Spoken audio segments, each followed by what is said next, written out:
Just because something is simple doesn't mean it's easy. Like staying fit, like eating healthy, like whatever, because we're all humans.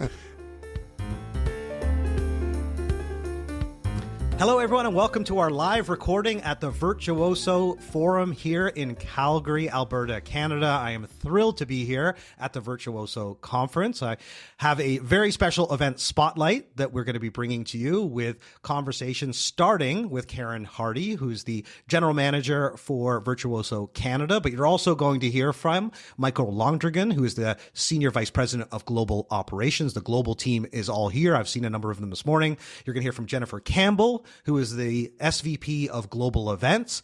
We're also going to speak to David Kolner. Both Jennifer and David are the big stars on the main stage at Virtuoso Travel Week every year. So I'm thrilled to have them on the podcast for the first time. And Michael, of course, who is someone that I've just gotten a chance to know, but is responsible for the global partnerships and is based out of Sydney, Australia. So he's going to give us a great international perspective.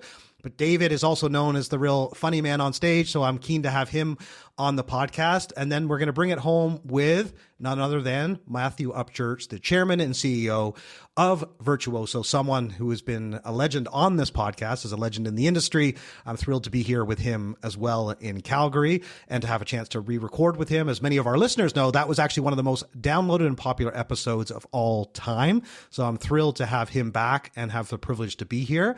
But speaking of the privilege to be here, the next person and the first person I wanted to bring to the conversation is someone I've had the privilege to get to know over the years at the Travel Corporation. Karen Hardie is based in Vancouver, Canada now. She's got an Australian accent. She's lived in the US. She has a great global perspective, but she is a proud Canadian, much like myself. So she was the one that kindly brought me into this event to give a keynote that I'll be doing tomorrow, and also to capture this in an event spotlight to be able to share with all the Virtuoso Canada members and for our global audience. So Karen, on that note, welcome to Travel Trends. Thanks so much for joining us. What a great introduction, Dan. Thank you so much. Yeah, I'm super excited to be here. Yeah, it's great to see you again. It's great to see you in your element. It was obviously terrific last night to see your opening introduction. I really like that you did the land acknowledgement, something that actually is very important, especially in a place like Calgary. And as we look at Indigenous tourism.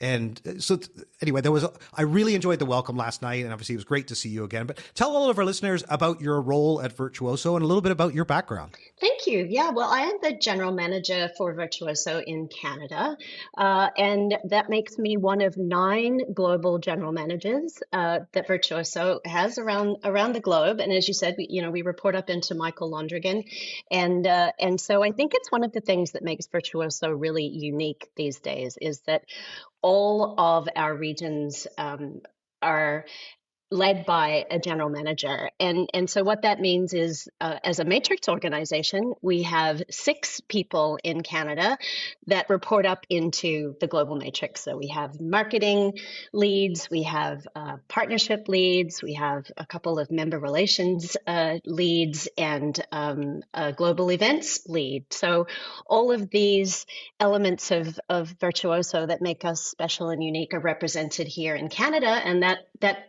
positions us really well to support our members here in the region, as well as our partners.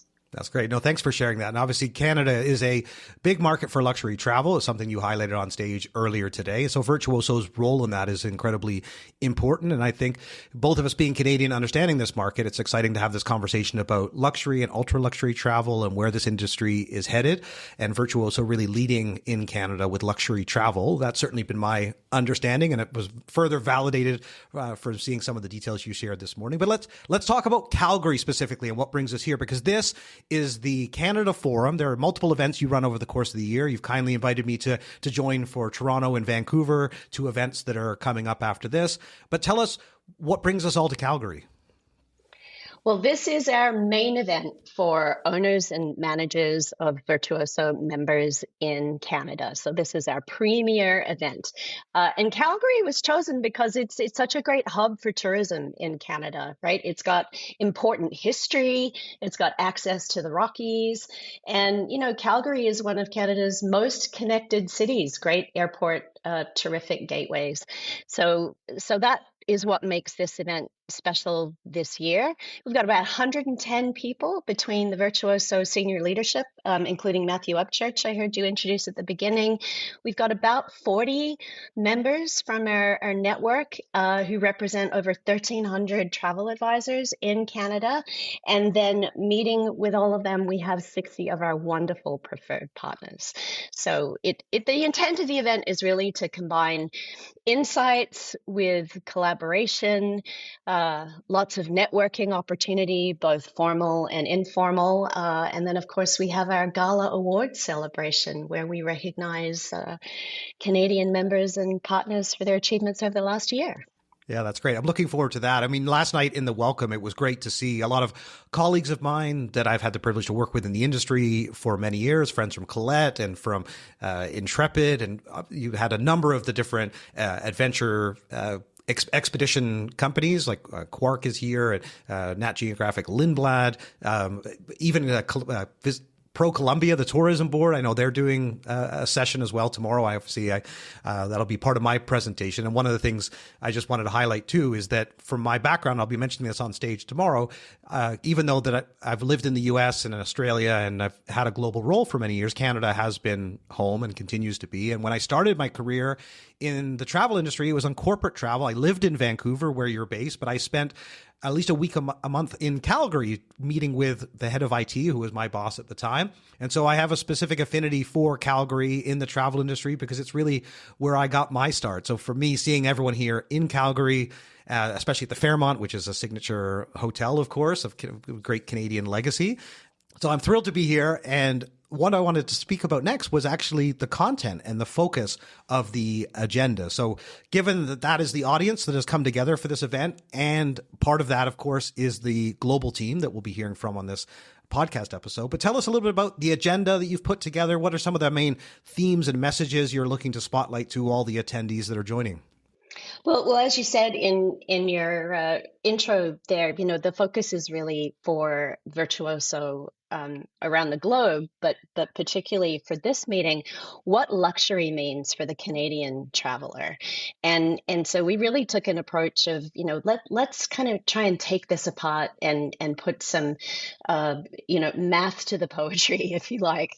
So we, working with both the Virtuoso Lux report and Environics data, we really tried to demonstrate what was most important to Canadians. And the big theme that came out, perhaps unsurprisingly, is that Canadians value experiences over things.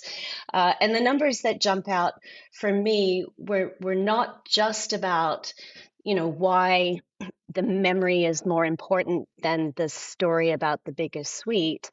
But the exciting part is, as we cast forward to 2030 and beyond, the research indicates that the Canadian luxury travel market will grow by 48%, right? Or nearly double during that time, which isn't, incremental change. That's structural change, right? That's a big opportunity. Yeah, that's massive. Actually, when you shared some of those stats earlier today, it really stood out to me, and I'm glad the global team is here to see that, and I'm going to bring it up in my conversations with them because Canada is, I've always highlighted to many of my global colleagues, and when you compare it to the US market, people see it as, it's 10% of the population, but it's actually about 40% of the business out of North America comes from Canada, given we have such a strong outbound audience here for travel with passport holders with a strong desire for international travel and many affluent travelers. Tell us a little bit more about the luxury travel landscape in Canada. Obviously, there's significant growth, but who are the customers for Virtuoso here in Canada? You talked about the high net worth, the top 10%, the top 1%.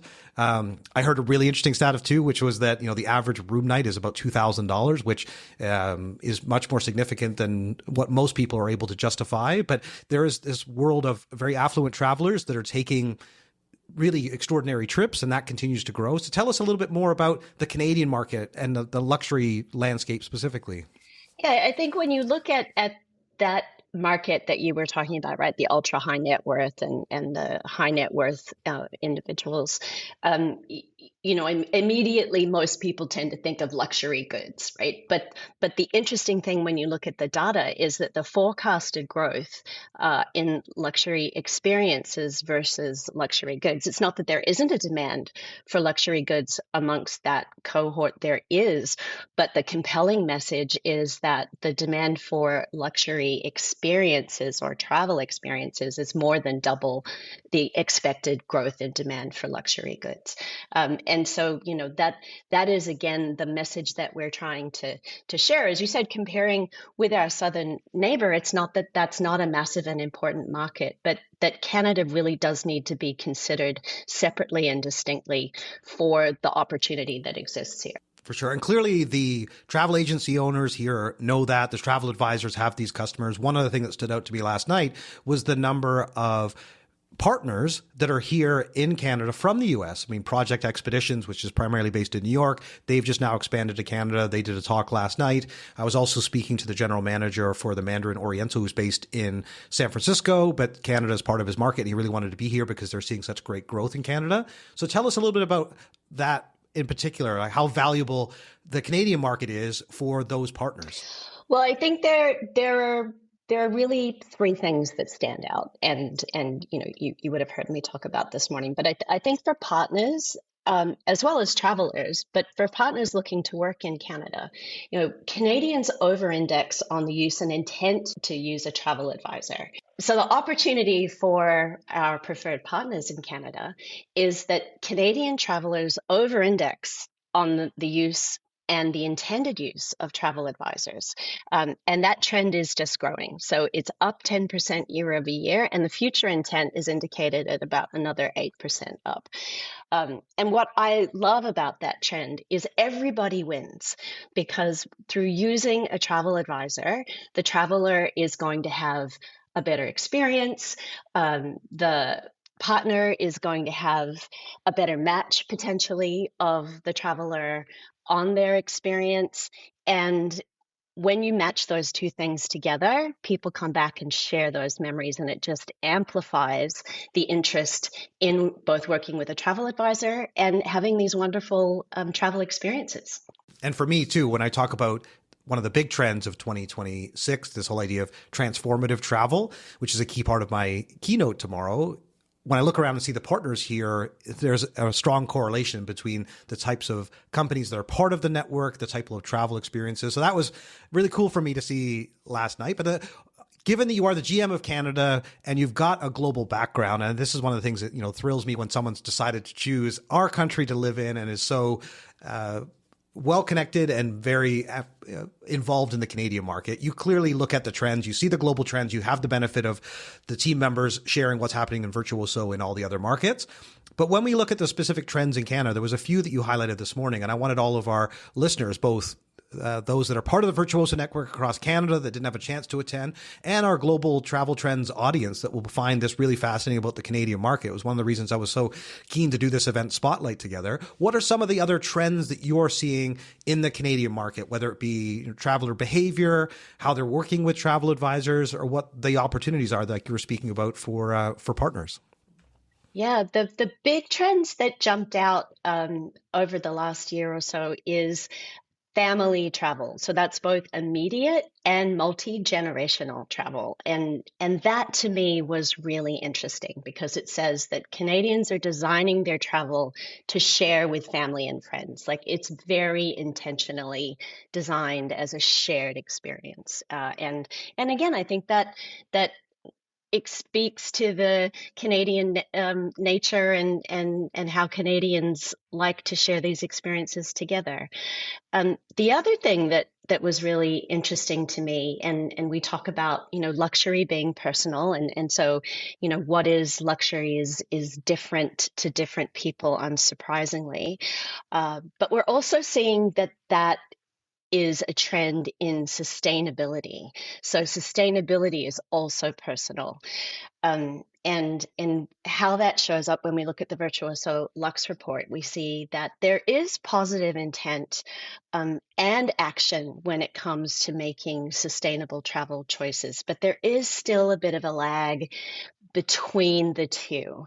And so the role of the travel advisor, the opportunity for the travel advisor, is to translate that traveler intent and their values into itineraries. And so this could be something as straightforward as choosing a shoulder season travel so that, you know, you're not landing in peak season and having the impact locally that sometimes that can have. Or it could be something more deliberate around aligning with protecting the planet or honoring cultures, you know, or supporting local economies. And so those behaviors are what a travel advisor can really help the traveler turn into action. One of the other highlights that you shared this morning that I really enjoyed, especially for our American friends joining us, was the fact that Canadians, the one things they don't like about is they're not performative. It's not about being showy, which tell everyone a little bit more about that, because I found that really not surprising, but actually very telling. It really is as you say, it's part of our culture. Yeah, it's not about the biggest suite. It's about the greatest story. And there are stats behind that, but I think, again, you're speaking to the Canadian disposition that is more humble, that is about being more authentic and intentional. I mean, the other piece of that US data that we shared this morning that a lot of people also find interesting and I think is worth noting from a luxury travel perspective is to be careful about the headlines. You know, we've all seen the headlines and we know just from talking to friends and family that travel to the US is down. I know when I was at the ACTA conference at the end of last year, they were talking about, you know, travel to the US from Canada being down 30%. The upside was that domestic travel was up by 30%. You know, those are great stories and great headlines. When you dig into it a little bit, what we found was that the behavior around travel into the US amongst the affluent and ultra high net worth, 200K plus, 300K plus annual income, is in fact that trend is not materialized, that those travelers are not so much impacted by geopolitical events and that they are still traveling at least the same, if not more, than they were before. So I think that was also an interesting finding. For sure. That was actually one of the biggest standouts from the data that you shared this morning. But just before I comment on that, I just was looking at one of the photos that I took of your slides. I know I was going to get the slides later, but I was enjoying it so much. I was taking some photos, and the line you specifically referred to about Canadians is that they reject excess that feels performative. And I was like, absolutely.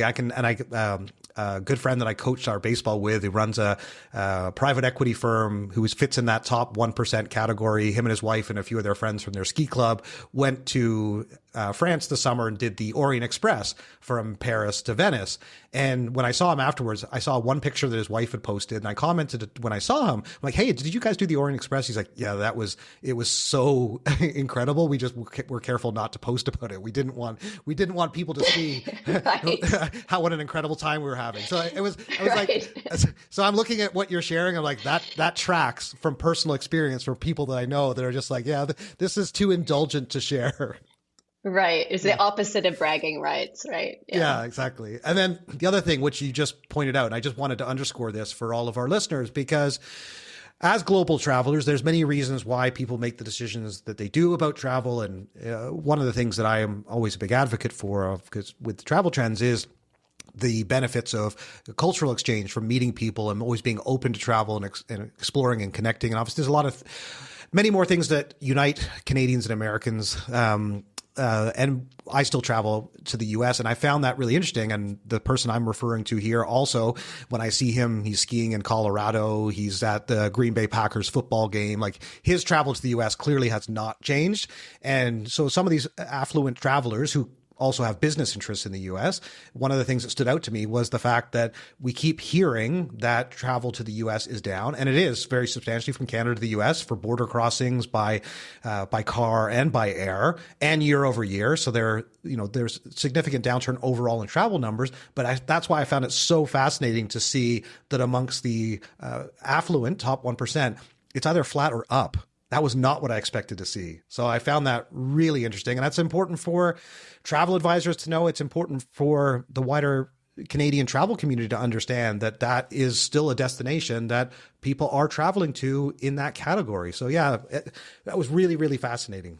Yeah, and I echoing what you're saying there, I think my my advice to my team and to anybody else working in the space is that, be careful about the headlines. Always click down to the next level, read what you can about what it's really saying, because if it's the assumptions that we make that are limiting our ability to grow in some of these cases, right? So if you were to say, oh, people are not, Canadians are not interested in traveling to the US as a headline, or less interested perhaps as a headline, the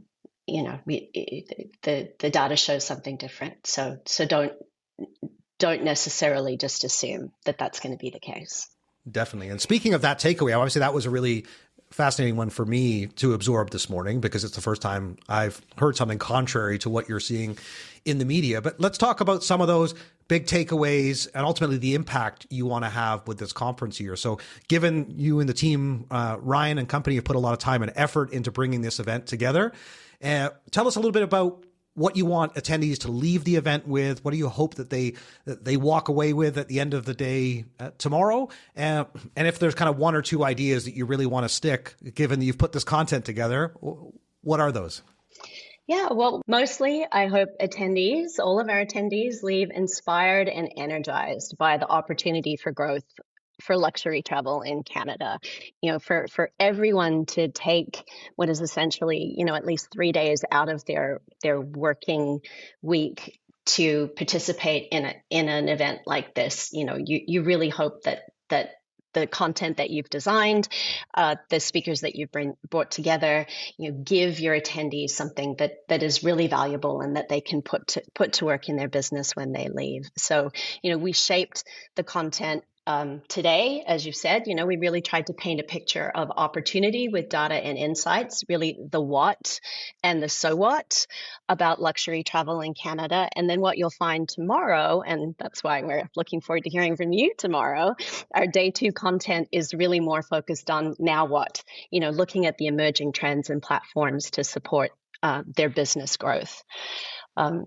So then if I was to pick just 2 things, which is hard out of 2 full days of content, I really hope the key message is, and it's not a new one, but I can't say it often enough, right, is be disciplined in the collection and categorization of data. Like, data is the new gold. Invest in platforms that you and your team will use consistently. Like, it's almost like exercise, right? Like, which exercise should I pick? Like, pick the one you're actually going to do, right? I'd say the same thing is true with data and platforms to collect and leverage data, right? Is like, pick one that you and your team feel comfortable with and that you'll use consistently, and then leverage that investment in not just the technology, but the time that it takes to optimize that. And if you're able to do that, you will really amplify customer intimacy, because it is no longer going to be good enough to have information stored in your head or in a file in a drawer or on, God forbid, on a hard drive. Like, it really is virtually useless unless you can, digitally access it. So that is the number 1 golden rule for me. And then the second piece is really about being intentional in your business focus, right? Think about who you want to be your customer base and what business you want to be in. For Virtuoso travel advisors, they choose to join the network because they want to be associated with the strength of the Virtuoso brand. They want to have access to the marketing that drives qualified leads. And they want to have access to the benefits that the membership delivers by way of enhanced amenities and experiences. But all of that is very intentional. And so I think, in this modern world of, access to all information and so many different options, I think the successful luxury travel advisor will be very intentional and very focused in the approach to their business. Yeah, it's great. I know there's a number of sessions I'm looking forward to tomorrow, and I know you're going to be back on stage a couple of times, and some of the guests that we're going to have coming up on this episode are going to be speaking over the course of today and tomorrow, so we'll be sharing more. The one thing that actually stood out to me as you said that I can look to do is actually do a blog post about, with some of the big takeaways, because I've put together, as you know, in working closely with your team, a really customized presentation to give a keynote tomorrow that I'm really looking forward to, because I'm going to speak extensively about technology and marketing. And technology, I'm going to speak about agentic AI, because it is such an important topic for everyone to understand what impact it's actually really going to have. And then I'm also going to talk about marketing, and specifically this year of transformative travel. So I've put together them. Very excited to share is a very specific presentation for Virtuoso, but what I'll look to do is share some of the highlights for our wider audience that are listening to this. I'll put it together in a blog post, and maybe I can take some of the other presentation details as well, just to highlight what has transpired here over the course of the event. And so I'm just saying that to all of our listeners so that you can benefit from, especially people within the Virtuoso network. If you want any of these presentations, I'm sure if you reach out to Karen or Ryan or any of the team members, that any presentations you need, and certainly the one that I'm going to give tomorrow, I'll certainly make that available, because I have Karen put in a list of additional resources that I want to be helpful to the audience to be able to take things away. I always find it frustrating when you get excited about something and then you're trying to figure out, well, what are the next steps? So I've literally tried to put in 8 recommendations of things. There's 3 recommendations, but there's a resource of 8 different things that I want people to look at afterwards and figure out how they take these and apply them to their business. So I'll make sure that's part of the takeaway and impact from the session. But one other thing I want to talk about while we have you here leading Canada is the Virtuoso network. And for those, I know it's an invite only network, but there's many people that are likely listening to this that are not currently part of Virtuoso. And I just wanted to make sure we spoke to them as well, because some of them might be interested in becoming a Virtuoso advisor, working with an agency that is a Virtuoso partner. So for any of those, or even for travelers too, of course, that might be tuning in and saying, hey, I want to book a trip through a Virtuoso travel advisor. Tell us, for the wider audience, a bit more about the Virtuoso network in Canada. How can they get involved? Okay, so Virtuoso has existed for 40 years, leading luxury travel. As you said, it is an invitation-only global network of over 20,000 members and more than 2,300 partners worldwide. So it really has grown over those 40 years. And the benefit of being a member, whether you're a travel advisor or a partner, is really that the focus on luxury is intentional. And as we know, luxury is an overused word, but I really see this translated into action by Virtuoso travel advisors, because they choose this as a profession. It's not a hobby. It's not a side hustle. I started in this industry as a frontline Virtuoso travel advisor. My family owned a Virtuoso travel agency in Australia.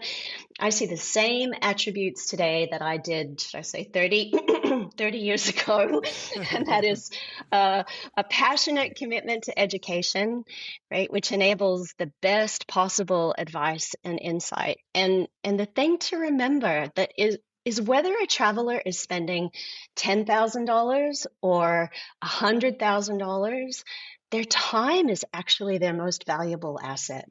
And so what a Virtuoso travel advisor does is work to ensure that precious asset really is leveraged to make the most of the experience and the collection of memories that traveler will have and share with their family for years to come. And that's really what we're aspiring to do. So for people who want to work with the network or want to join the network, that is the framework that you would be inviting. We would be inviting you into. Oh, that's great. I didn't realize that about your family. I mean, you and I have worked together before. I didn't realize that. Obviously, I knew your Australia connection, but I didn't know the Virtuoso connection with your family. That's a really cool connection. Obviously, then, you've known this organization for that length of time and to be leading it in Canada. That's really special. Yeah, I come by it honestly. My dad was an airline executive, so where do you go from there? Yeah. You No, start a that's travel great. agency. That's what you do. Now my son's on a journey to become a pilot. It's amazing how the There impacts we have when you work in the travel industry. there you go. Yeah, Yeah. it's a hard addiction to give up. For sure. Well, it's such a pleasure to see you again. I can't thank you enough for inviting me to be here. It's a thrill to see the team again and many of my colleagues. And I just wanted to thank you, Ryan, and the Virtuoso Canada team for inviting me to not only record this event spotlight, but to do my keynote tomorrow that I'm really, really looking forward to. And then carrying on to Toronto and Vancouver for those of you that are listening to this that are keen to join us. But I'll cover more details about that at the end. But Karen, good luck with the rest of the event. And thanks again for making this all possible. Thank you so much, Dan. Thanks for being here. Thanks again to Karen for joining us for this special Spotlight episode. I now have the privilege to sit down with Michael Londregan, who's traveled all the way from Sydney, Australia to be here. He is the SVP of Global Markets, but he's been with Virtuoso for many years. We have many wonderful colleagues in common, but we have not met before. So, Michael, it's a real pleasure to meet you. Wonderful to meet you. Absolutely. And we had a little chat earlier today and about the fact we're going to be recording. And Michael obviously lives in one of the most amazing places in the world. I love Australia. We're here obviously to focus on Canada, where I'm based and where Karen is based and all the amazing things about this market. But tell us a little bit about your role and then what brings you to the Virtuoso Canada Forum here in Calgary. Right. Well, I thank you. We appreciate you saying that about Sydney. We're very proud Australians and do love it. This is also an amazing place. I can't believe I can come to Canada so far away from where I live and feel at home. And it's the people here are just incredible. My role, I really started at Virtuoso about 12 years ago, and I had relocated from the US back to Australia and saw the business in Australia. We had a small business in Australia. It was a joint venture, and I called Matthew and said, I think we can do more with this business, and we set up the structure that you now see in 9 markets around the world, where we have a general manager in the market.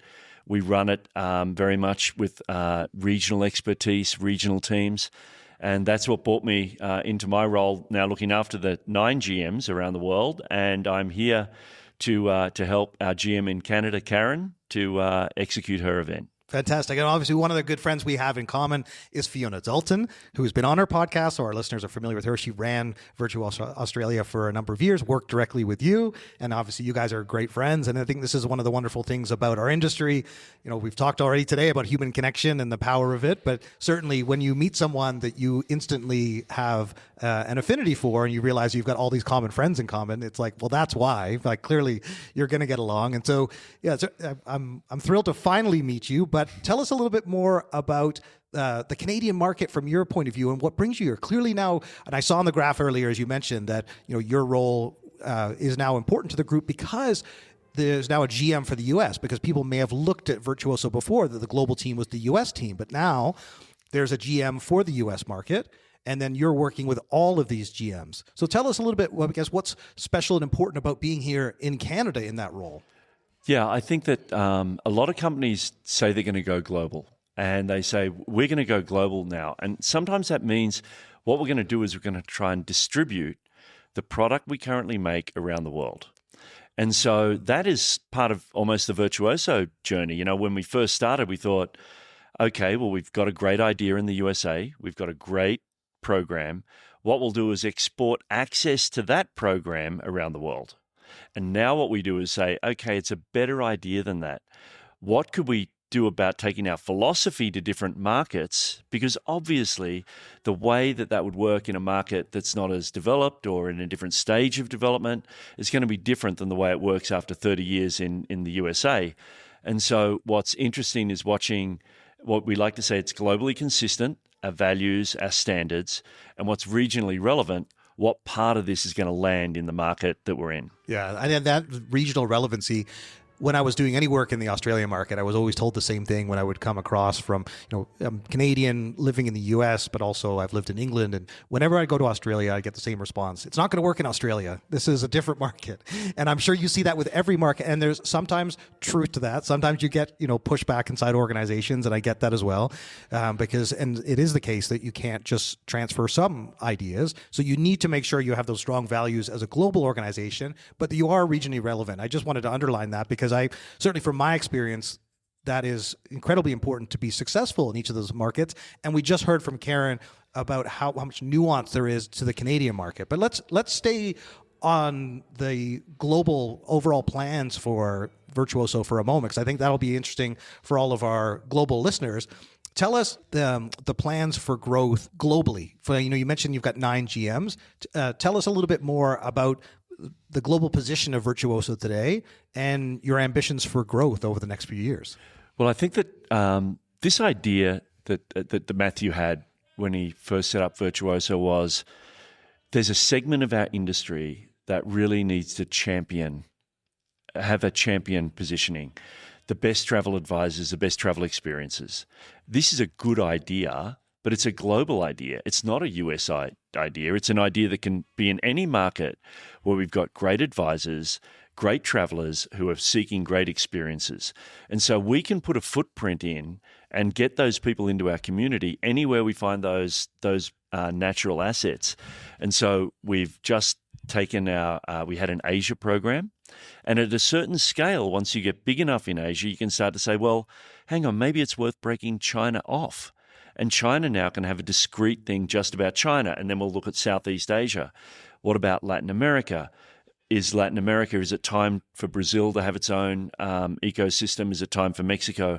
So what happens with our expansion is we go into a market, we treat it a bit like a macro market, often multiple countries.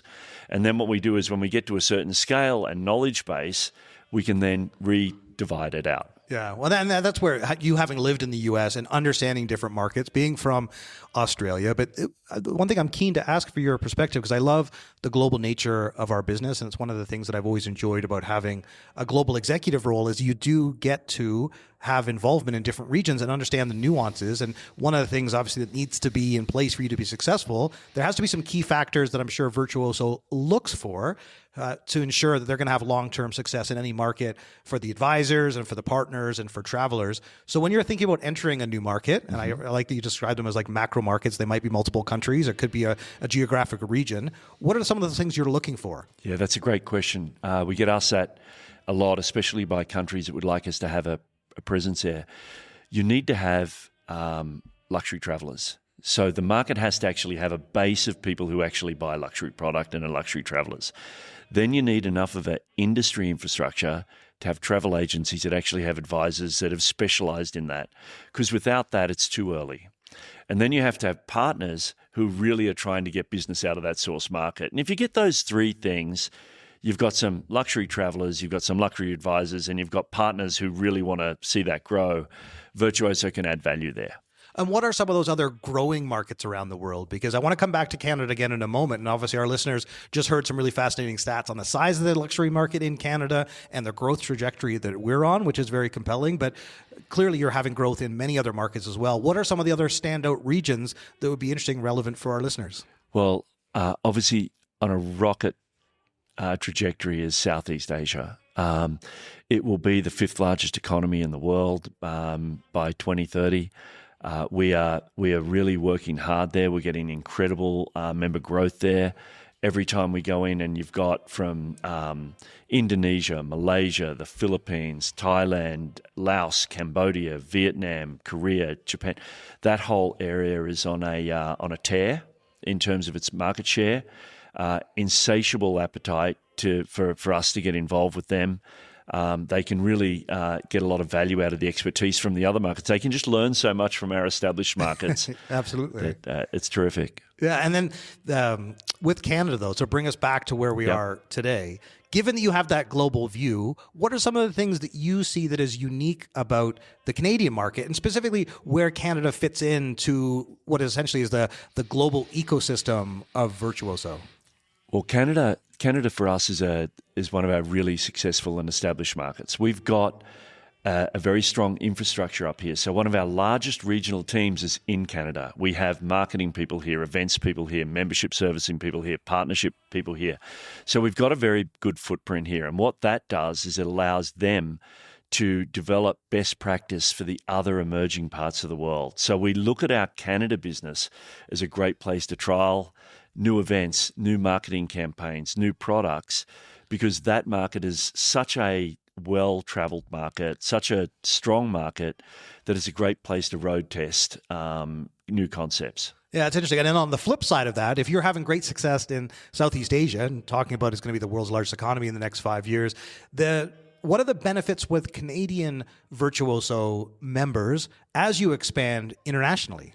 Well, I think what's great about having a network around the whole globe is there's advisors in this market that do focus on outbound travel, people leaving Canada, right? But they're also very passionate. You look at Samuel, our member here in Calgary, and he's told me 25 times what I can do in Calgary and where I should eat and where I should go. He's a passionate person from Calgary who spends his time sending people away from Calgary. Well, that's if you join all of that network up, how phenomenal is it for Samuel to be able to talk to an advisor in Auckland about, hey, I'm sending my clients down to Auckland, and they're as proud about Auckland as he is about Calgary.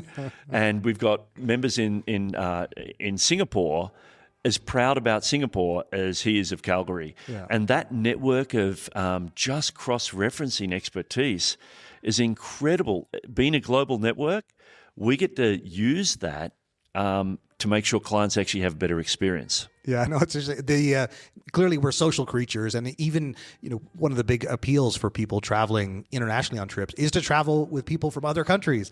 They don't want to just go on a trip with other people from Calgary. Yeah, 100%. To your point, but it's this interesting. There's a source market and a destination market, and then destination you want to experience people from around the world, but also you want to experience the local culture. So you want to meet, if you're coming inbound to Calgary, you want to meet that guy from Calgary that loves Calgary, that grew up here, and that understands the stampede and the historical significance to the city, and you find that, and obviously both of us clearly delight in that in our travel experiences, which is why I think it's just written on our DNA. This is something that, and especially for those of us who work in this industry, I think we both just light up when we're having these conversations, because you start thinking about the human impact and these relationships you have. But so tell us, I'm also keen, given the global view that you have, with some of the initiatives you have underway to continue to scale Virtuoso on a global basis. I know one of the things that Matthew highlighted today was this kind of reset, which is clearly an important part of the journey with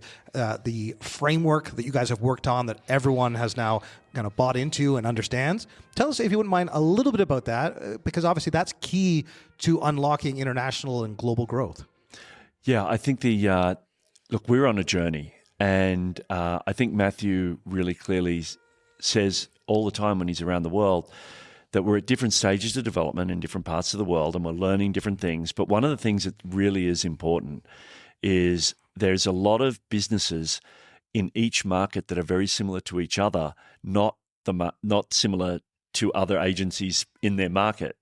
And so one of the ways you can segment the business is geographically and say, okay, these are all the Canadian agencies, these are all the UK agencies. But you could also look at the business models. And there's a lot to learn from people who have a small boutique agency in Canada from a small boutique agency in the UK. And so one of the things that we're really looking at is how can we reclassify. Geography is one way, for sure, but also business model types is another way that we can look at our member base and get them to add value and share best practice across their business model. Another platform that we're using is making sure that the partner portfolio is regionalized to the market. And so the partners we work with, it's quite common for members in different countries to really prefer even different luxury hotels in different parts of the world. The US might have a propensity to go to one location, and then other parts of the world pick a different hotel group for different reasons. So we're doing a lot of work now on retailoring our preferred partners for the market specifically. Interesting. And then one of the other things that Virtuoso is known for is, especially Virtuoso Travel Week, which is considered the fashion week of travel.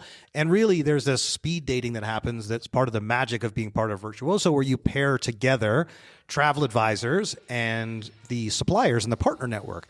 And the partner network is actually what I'm keen to ask you about, because one of the things that's already stood out to me, Michael, about being here in Calgary at the opening evening was the number of suppliers or partners that have come here from other markets. I was speaking to a gentleman last night from Mandarin Oriental who's based in San Francisco, but he actually represents Mandarin Oriental globally, and he sees Canada as a huge growth market.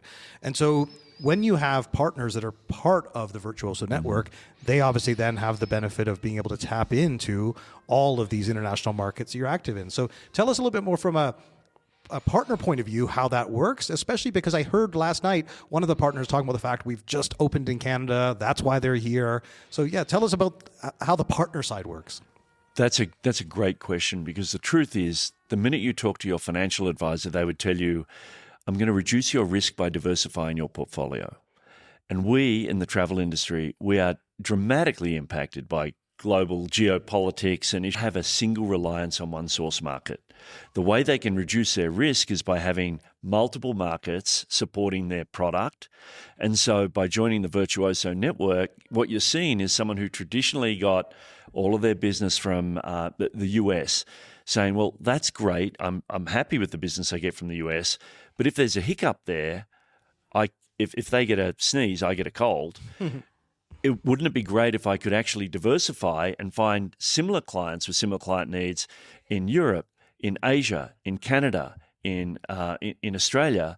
Because if I could diversify my portfolio, I'm a little bit more protected when different things happen around the world. Now, you clearly get a chance to network with a lot of these, the senior leadership team that people will be hearing about. Obviously, you're part of that. And so you're traveling to these other events. What are some of the things that you're hoping to get out of the time here in Canada, given that many of the people listening to this who didn't have the privilege to be here for the event and are intrigued to know what some of the benefits of being a part of this event? Generally curious what some of the takeaways you're hoping to leave this event with, and how you're going to kind of view the Canadian market, very important, how you're going to view the Canadian market in 2026 and beyond. Yeah, this event, our owner-manager event, is a crazy series of events. So we do this event in the USA, and then we do it in Canada, and then we go down to Latin America, and then we go to Asia, and then we go to Australia, and then we go to Europe, and we run this event. But this event is really about getting our members in that market on the same page strategically. And the big outtake, I think, if people leave this event, is we're excited about the future. There's incredible growth opportunities, so I want them to be excited about the future. There's a few things that scare us, and they are a little bit, what are we going to do when this happens, and what's happening here? But with this real feeling that it'll be okay if we hold hands and work together. And this is the best agencies in the market, the best suppliers in the market, and if anyone's going to be able to overcome the challenges and thrive in a changing environment, it's going to be us holding hands doing it together. Yeah, for sure. And given that there's obviously going to be a global audience for this episode, even though we're focusing on the Canadian market and the Virtuoso conference here, I always find it, I love listening in on other conversations. And as one of the inspirations, of course, for the Travel Trends podcast is to know what's happening in all these global markets. For someone that's listening into this, either on the partner side or even on the potential member side, and I was asking Karen about this because I know it's invite only, but clearly part of your growth is welcoming in new partners and obviously growing the number of advisors and doing it in the right way. Tell us how they can connect with you specifically, or how the international side of the business works. Because Karen obviously highlighted the need to contact her if you're entering the Canadian market. You've got 9 GMs, including Karen, working closely with you. So I'm assuming ultimately the answer is you're going to have to reach out to each of them. But give everyone a bit better understanding of how that all works. Yeah, so we do have 9 market experts, and there's 2 ways There's 2 front doors to the Virtuoso network. The first one is via the market, where you talk to the GM, but the other one might be via your specific, if you're a cruise line, Corey Hagopian looks after all of the partnership area, and so that's another way. So you can come in through the product stream, or you can come in through the member stream, or you can come in through the market stream. So there's 3 invitational doors to Virtuoso. It doesn't matter which one you come in, you've got to go through the same process of, do you meet our standards? Are we aligned strategically? It doesn't matter which one you go in, so long as you stay in and enjoy your time there. Yeah. Well, the other thing I want to ask you, since you mentioned about the things that scare you and the things that excite you, and Matthew did a great job of framing that today, because that's where the innovation happens. And I'm keen to know where you think the innovation, what is most exciting to you? Obviously, there's lots of things out there that scare us, the geopolitics, the changes with technology. And so there's lots of things out there to be concerned about. But ultimately, we're in this industry because we are eternal optimists. And there's lots of reasons to be optimistic. What are you most optimistic about? And what genuinely excites you about Virtuoso and the plans for 2026? Well, I do think there's a lot of talk about technology and about information and information flow. And sometimes that can seem scary, but the cold hard reality is, when I started in the tourism industry, we used to have to take clients who didn't know very much at all about where they were going and give them enough knowledge to be comfortable enough to make a decision. They had to get into that confidence zone. I think that all this new technology has got them in the other speed. I think we used to have to take you from 0 to 50 miles an hour or 50 kilometers an hour.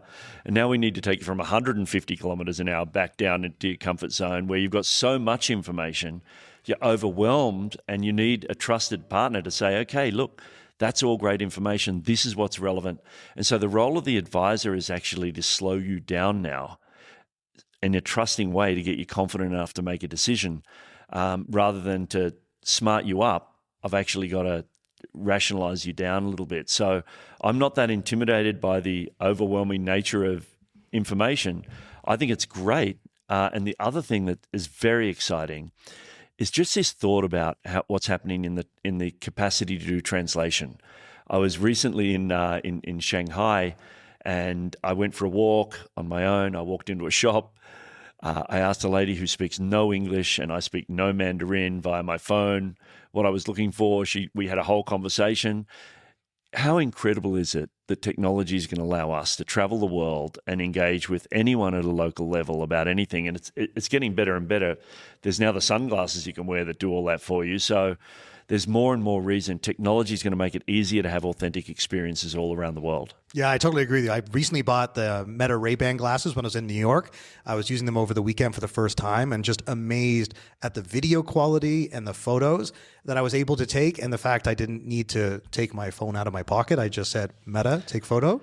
And I also got the new AirPod Pro 3s for translation services for exactly the reason you described. I was in Chile a few months ago, and I was speaking to an Uber driver using the Google Translate app. And the conversation we were having was so much more natural through a device like that, as opposed to both of us using broken English to try and understand each other. The driver could be so much more expressive. He was telling me stories. We were laughing. And we ended up seeing each other like over the course of the next 3 days. I kept getting the same Uber driver, and I'd bring up my Google Translate. And I thought, why don't I just have headphones that do this? How incredible Is it that we're going to have the facility to do that, and we didn't have it 2 years ago? What's it going to be like in 2 years' time? So I think that's really fun. That's great, Michael. And just to finish off, clearly you love traveling. That's something that stood out to me from the moment we met. And you not only living in the U.S., but I know you're heading to Palm Springs after this. And then when you talk about travel, you talk about the crazy schedule, but you talk about it in you're obviously excited about it. You're looking forward to going to these places. But on a personal level, where are you planning to spend some time next? What's the next big destination for you? Where's your next holiday getaway? It's hotly debated in my house. It's Antarctica. So nice. It's been on the list for a long time. I've had a lot of people give me so much positive feedback about how incredible it is and life-changing it is.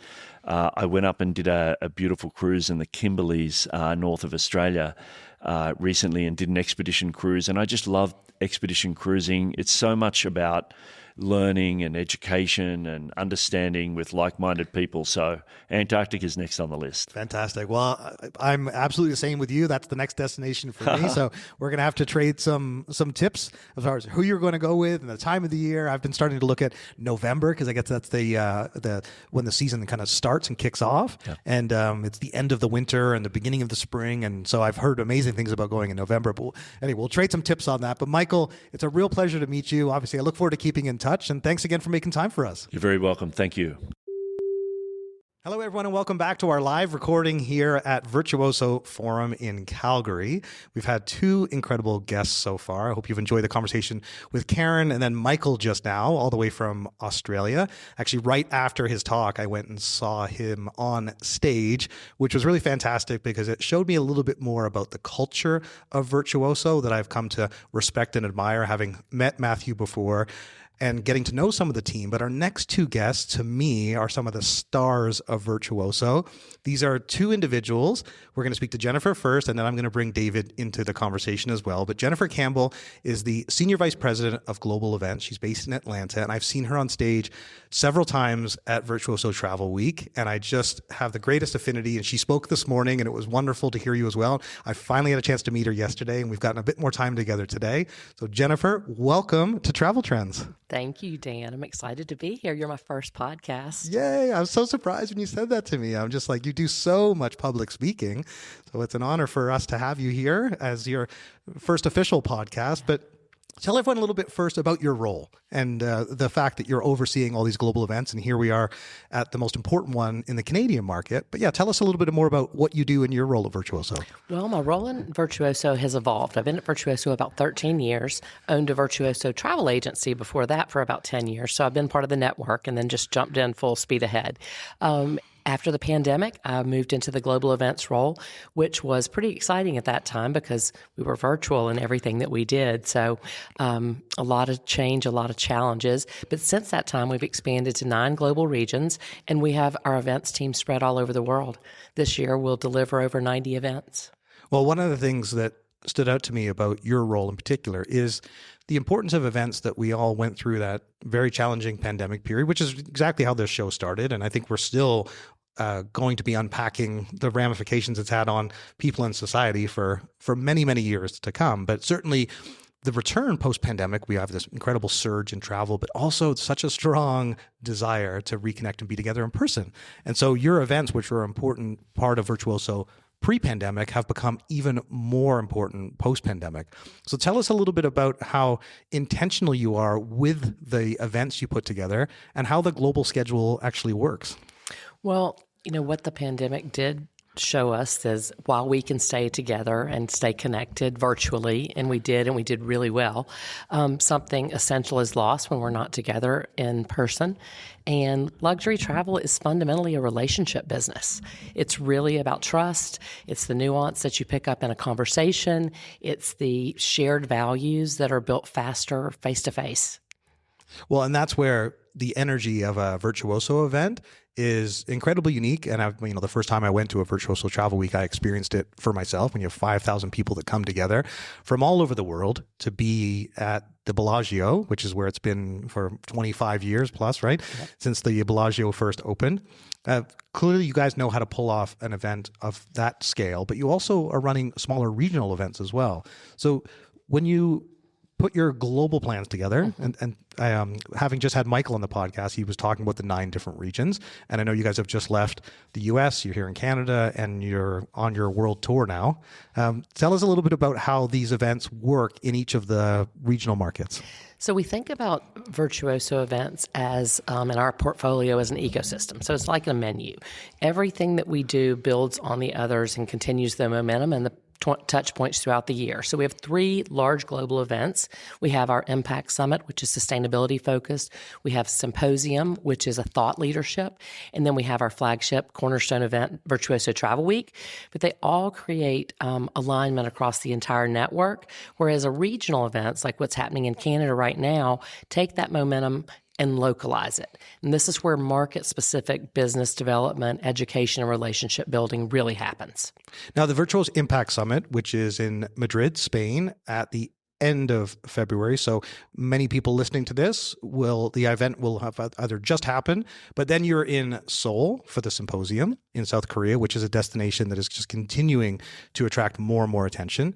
And then ultimately, as far as the big global events, it is VTW, the Fashion Week of Travel, yes, August 8th to 14th in Vegas. Yes. And one of the cool things that you also do there that I've been had the privilege to join is a Tech Day, the day before the Tech Summit. And I know that's another important part of the ecosystem. So tell us a little bit about that in particular, because I'm keen to know how that all comes together. I know you've got a few other team members that work on all these events with you. Yeah, we do. And really, we laughingly say it takes a village, but it does take all of Virtuoso to bring it together. And for Virtuoso Travel, we'll have over 250 Virtuoso team members from all over the world present.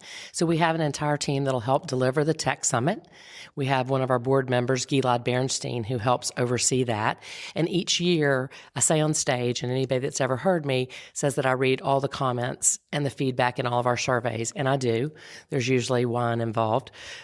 Because as you can imagine, in a network of this many people, there are a lot of opinions. But what we do is we try and apply that, Dan, to how we curate the agenda for Travel Week, the Tech Summit, our professional development, any of our content. We listen to what our attendees say, and we try and tweak it to meet their needs. Yeah, and I think that, still for me, that was my first experience with a Virtuoso Travel Week, is being there for the Tech Summit and then being there for the event and then having the chance to come back again as press. And so for me, my background is the technology and marketing side, so I was particularly taken with how well integrated that is to Virtuoso Travel Week. And I know it's just grown in importance, but you guys also run recognition events as well, which I know one of the things that's unique about Virtuoso, it's all by invitation only. And that's an important thing to also understand. Tell us a bit about how intentional you are in that regard when it comes to organizing events and knowing that they'll need to be very exclusive. Yeah, that's true. And one of the things that I like to tell people of our events is that curation is one of the core elements of those. They're not open to everybody. They're not open to our conferences. We're very intentional about who's there. It's not just about scale. It's about the quality of the people in the room and making sure that we have the right people having the right conversations. Our recognition events are a great example of that, in that they are specifically geared toward our top producing agencies at our chairman's event. Then we created a new event last year, the Pinnacle event, which is our top producing advisors. And then we also have our Icons event, which is our top producing cruise sales advisors. Interesting. And then, so one of the things that stood out to me too, when you were on stage this morning with all of these events that you run, knowing how focused you have to be in terms of curating the audience, the content, making sure there's a lot of value because people are taking time out of their otherwise busy schedule, running their business to be here for the events. They're keen to make connections with suppliers and with each other and to learn from each other. But one of the things you really highlighted is the competitive advantage of Virtuoso, which is certainly true from my perspective, is the people. And so tell us a little bit more about that for anyone who's not been to a Virtuoso conference before. I mean, it's already been described, there's certainly an energy and a buzz, and I've had the fortune to experience that.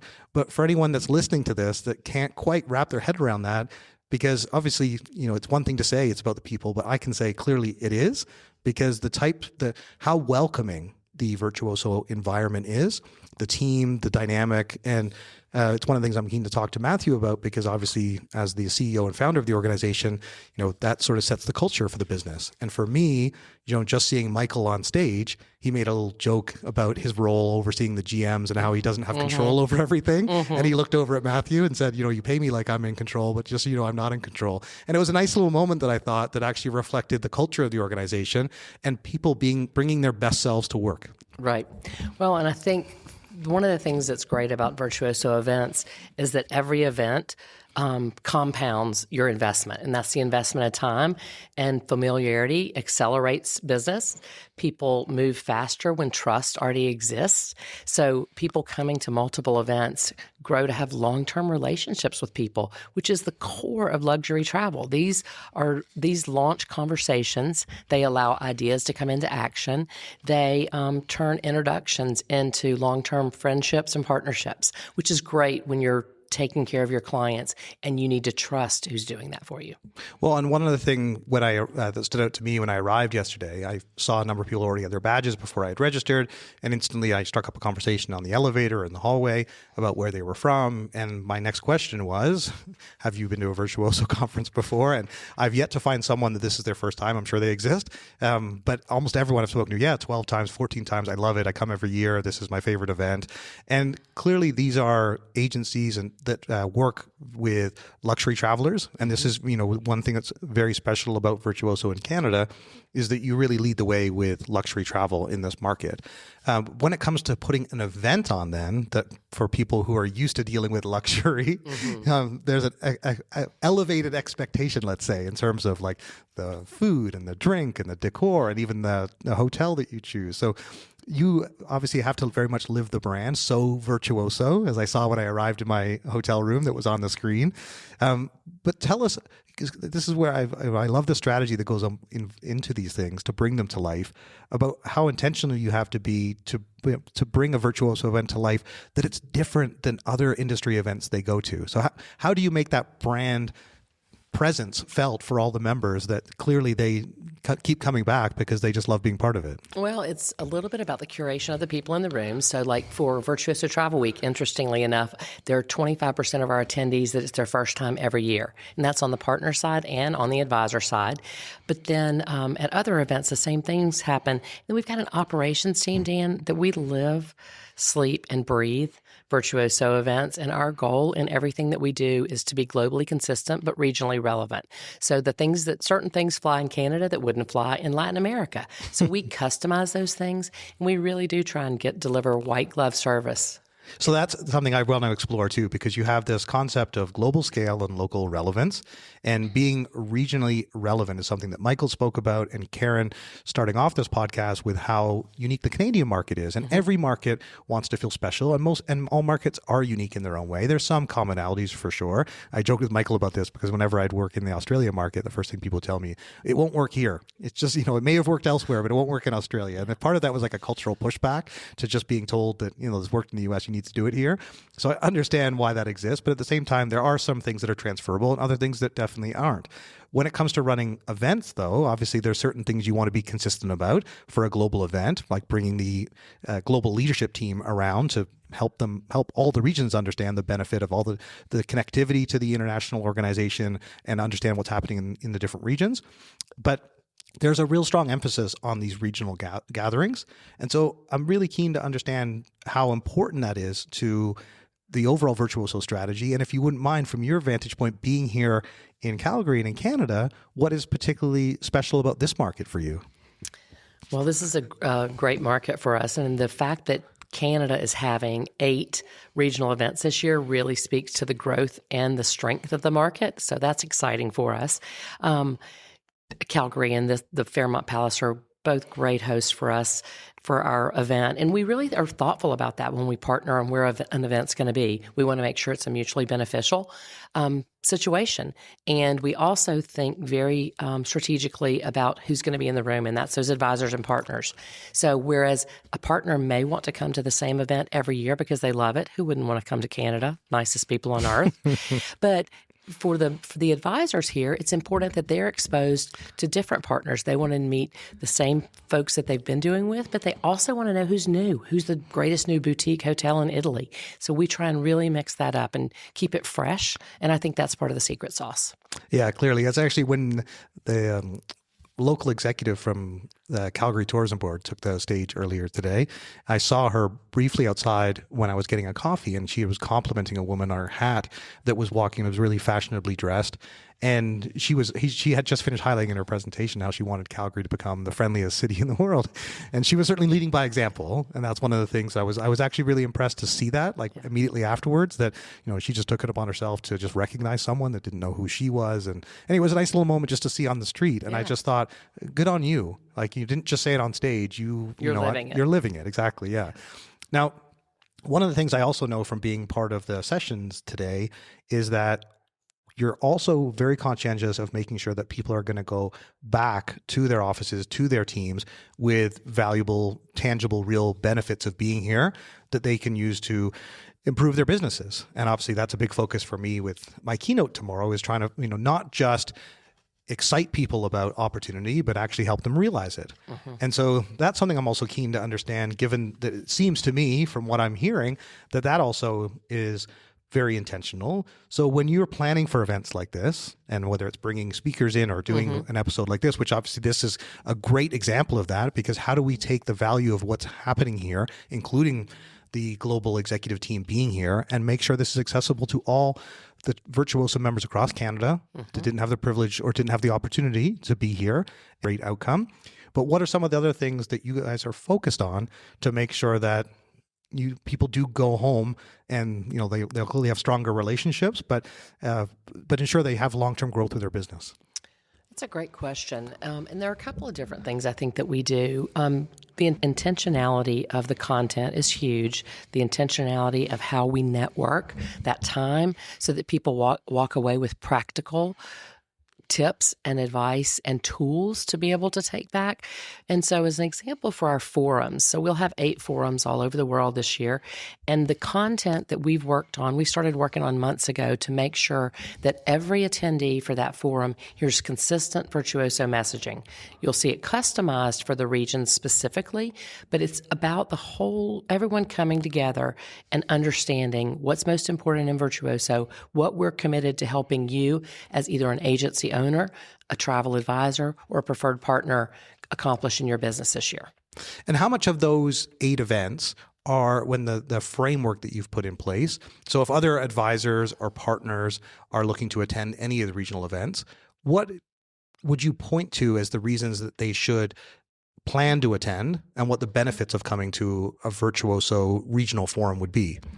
Well, for the forums, that's our agency management focus. That's the other thing that we've done, Dan, is I think we're very clear about what the type of event is and who it's geared for. So forums are only agency management and preferred partners. So we also will create highlights for this. So any agency owner that didn't get to come, which fortunately for Canada, 92% of our agencies are present. We only had 2 that couldn't participate. So that's wonderful.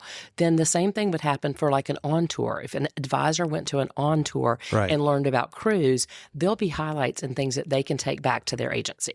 Got it. Okay. That's incredibly clear and very helpful because obviously this is where, I have a good understanding of Virtuoso, having been to the global event, but even now this is my first regional event.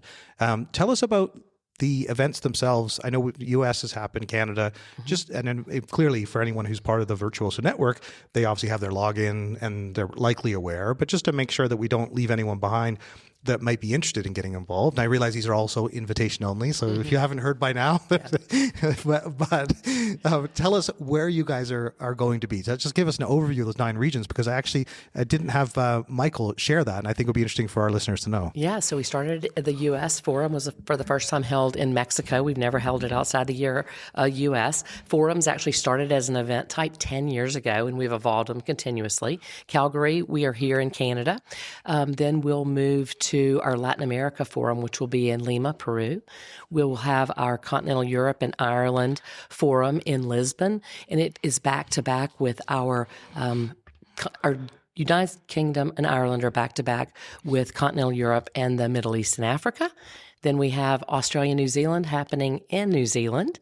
And then finally, we'll wrap it up in Bali with our North and Southeast Asia Forum and our Greater China Forum. And we try to do our forums all at the beginning of the year so that owners and managers and agencies are prepared and can go back and help their teams maximize the Virtuoso partnership throughout the year. Really interesting. And I guess that's where, as you build towards also the global event in Vegas, many of the people who are coming to this event will be there, but you've got more than 25,000 advisors globally, 5,000 come in. So now obviously not everyone, unfortunately, can be there in Vegas. How many of the people that are within the regions, I'm curious about this because it's having been there, obviously there's a lot of Americans there, but a lot of people from Australia. It's a very much an international conference. How do you bring everyone together globally after running these regional events? How much emphasis do you put on the regions being there for VTW in Vegas each year? Yeah, we really try to drive attendance regionally, and we end up we have over 100 countries represented, but then we'll have on the advisor mix, it's usually about 70% from the North America and then another 30% from around the world, and that's shifting every year as our global markets grow. So what we look at in those instances instances, and like an on tour is specifically for advisors. We understand that for a travel advisor in Australia, the price to come to Las Vegas is a lot higher than from somebody in Atlanta or New York or Chicago. So we try and take Virtuoso Travel Week to them with our on-tour events. So it's the best of Virtuoso Travel Week in terms of the thought leadership, the content, the professional development, and the networking, but in a 1 to 3 day event in their region. And now, having had the honor to be there, and one of the things I'm going to speak to Matthew about too, about the keynotes, because you mentioned Brene Brown is going to be there this year. She was there 15 years ago. When I was there, Stephen Bartlett was there, and it's like, there's so much to look forward to. Some of it obviously is intended to be a surprise, but there's obviously lots of reasons why people get excited about attending. For those people who belong to Virtuoso that have not been to VTW yet, I'm sure they've heard lots about it from their colleagues, and they're probably buzzing with the anticipation of when it's their turn to go. Would you mind giving everyone an overview of that event and why it's so special, and what that event does that none of the regional events can do? Well, it's on scale. So it brings every region in the world, everybody together in one place, in one location, in a very curated agenda. It's a 6-day event, and we have different sections of the event. So the first day is about community globetrotting, and that's very much focused on the 7 communities that we have within Virtuoso, things like adventure, family, ultra worth, those types of things. That's the first day. The second day is devoted to learning. That's all professional development. That's the Travel Tech Summit. So we let people choose their path. We also then have some trainings that day, lots of things going on. And then the Monday through Thursday are very focused on matched appointments. So our network loves to choose who they're going to meet with. We let them do that. If they are overwhelmed with choosing who they're going to meet with, they tell us what they want to know about, and we pair them. And then we also leave time every day for that organic networking, which I think is huge. Those hallway conversations, that quick cup of coffee where you get to spur, a little conversation, or you follow up on something you heard somebody say. And that's really what we try to leave room for. Then Virtuosos love to have a good time, so we have quite a few evening events as well. For sure. That's the one thing. It's Virtuoso Travel Week. It's not a weekend. It's not 2-day or 3-day conference. As you said, it's 6 days. Yeah. And when I was there, people are like, when are you here until? That's the thing I hear most commonly. And, most people are there for the full duration. And they're like, and they have a packed schedule for the entire week. Breakfast meetings, dinners, obviously all the rapid dating that happens with the fashion week and aligning travel advisors with suppliers and partners. Is there anything in particular this year that you can share with us, whether it's something, the keynote speakers, or some of the new content plans that you guys have in place for this year that might be of interest to our listeners? What can you share with us right now, Jennifer? Yeah, absolutely. Well, you've heard the spoiler alert that Dr. Brene Brown will be with us, which is exciting. We're really happy about that. But something I'm very excited about is sustainability is one of our core values as a company. And for years, we've had what we call an Under One Sky, which is a sustainability-focused event. This year, we're expanding it to be the entire focus for our Monday. So at the Bellagio lunch on Monday, we will have the entire lunch focused on sustainability, where we actually do live voting for the Sustainability Awards. So partners that are in our sustainability community submit their projects, and we do live voting, which is so exciting. But we're also bringing in a give back event this year. So it's Virtuoso Gives Back, which allows us to partner with the local community in a physical activity, which we're going to be creating. We're working with a couple of different charities, but we'll actually be doing some things that'll make a difference locally. So that's something I'm very excited about. Oh, that's fantastic. Well, I know one of the things I know I'll be looking forward to is seeing you back on the main stage giving a keynote. You're one of the most well-loved executives in the company, and that's clear as soon as you take the stage. And that's why I was so buzzing yesterday when I finally got a chance to meet you, and like, oh, I'm going to be interviewing you tomorrow. You're going to be on the podcast. Because I just know you from your on-stage presence. Then I got to see you present this morning. And I know that's such a big part of the Virtuoso experience, is that, it is a grand stage, and the production quality is incredibly high. And you guys put a lot of time and effort into making sure that all comes together. I know you're a very engaging keynote speaker. I know that's something you're also looking to do in the broader travel industry. And so very curious to know where you're headed professionally, because you've got this amazing role at Virtuoso. You're a great ambassador for the brand. You're a great keynote speaker.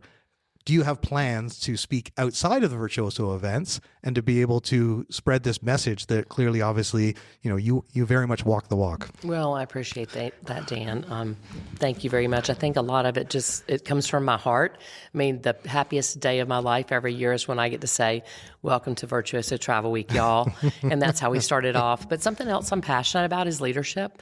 And so I'm working on some articles on leadership, and there's something a keynote I'm working on called The Humility of Leadership that really is based on something that happened to me as I was younger and in my career, and then I've tried to distill down, and I hope I could share with other leaders. So I don't know. We'll see what's next. But right now, Virtuoso is keeping me plenty busy. Yeah, no kidding. Well, I look forward to that as and when it's time to be able to share what you're working on and be ready for your TED Talk, and which I think you're perfectly positioned for. But yeah, let's finish off just to make sure all of our listeners know if they're keen to get involved with Virtuoso. That's one of the things that is, again, really unique about the organization. But if there are members listening to this or partners listening to this that are thinking, wait a second, I'd love to get involved more with Virtuoso Travel Week, how best to do that given when they're going to be listening to this? There may be still time for them to get involved, either not just attending, but actually being involved in the event. Yeah, we have, so all of our preferred partners and our agency members have dedicated account management teams that are always a good one-stop shop. We have an amazing events website that goes through all the details. In the midst of today, I actually led 2 webinars for the whole network, one for our agency owners and managers, and then a second one for our advisors, giving them a sneak peek into Virtuoso Travel Week, and I'll do one tomorrow for the preferred partners. So reach out. Registration and request to attend opens on February 18th, and we have plenty of room for you. Would love to have you there. Oh, that's awesome. Well, I certainly hope to see you there, and obviously it's been wonderful to get this time together. Terrific to finally meet you. Thank you so much for joining us, and good luck with the rest of the events and your incredibly crazy travel schedule. Thanks, Dan. I appreciate it. Hello, everyone. Welcome back to another live recording here in Calgary at the Virtuoso Forum.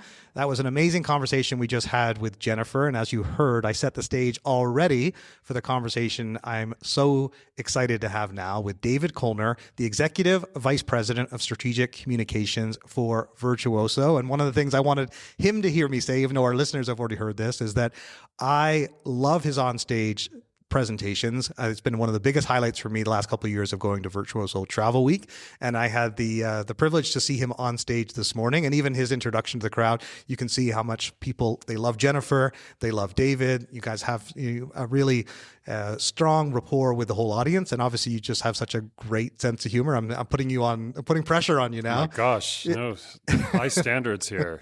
But it's great to have you on the Travel Trends podcast. So thanks so much for joining us. Thank you so much for having me. I appreciate it. Absolutely. So I know you're based in Seattle, but tell everyone a little bit about your role, because one of the big elements of Virtuoso is the concept of human connection that we heard Matthew, and he'll be up with us next, talking about on stage.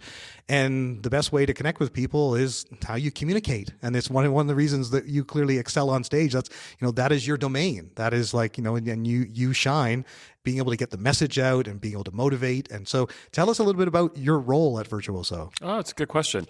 Well, first of all, I've worked at the company for like 15 years. So I've done everything from washing the dishes to, cooking the food and everything in between. So in terms of strategic communications and the work I'm doing right now is really just to tailor the message of what Virtuoso is communicating to all of our constituents, whether it's to our members or our partners, to some degree, even how we talk to our consumers, and just making sure that we're really staying on a consistent message. We're a really broad-reaching company now. We stretch around the world with our team. We're talking about Virtuoso and luxury travel all over the world in all these different places.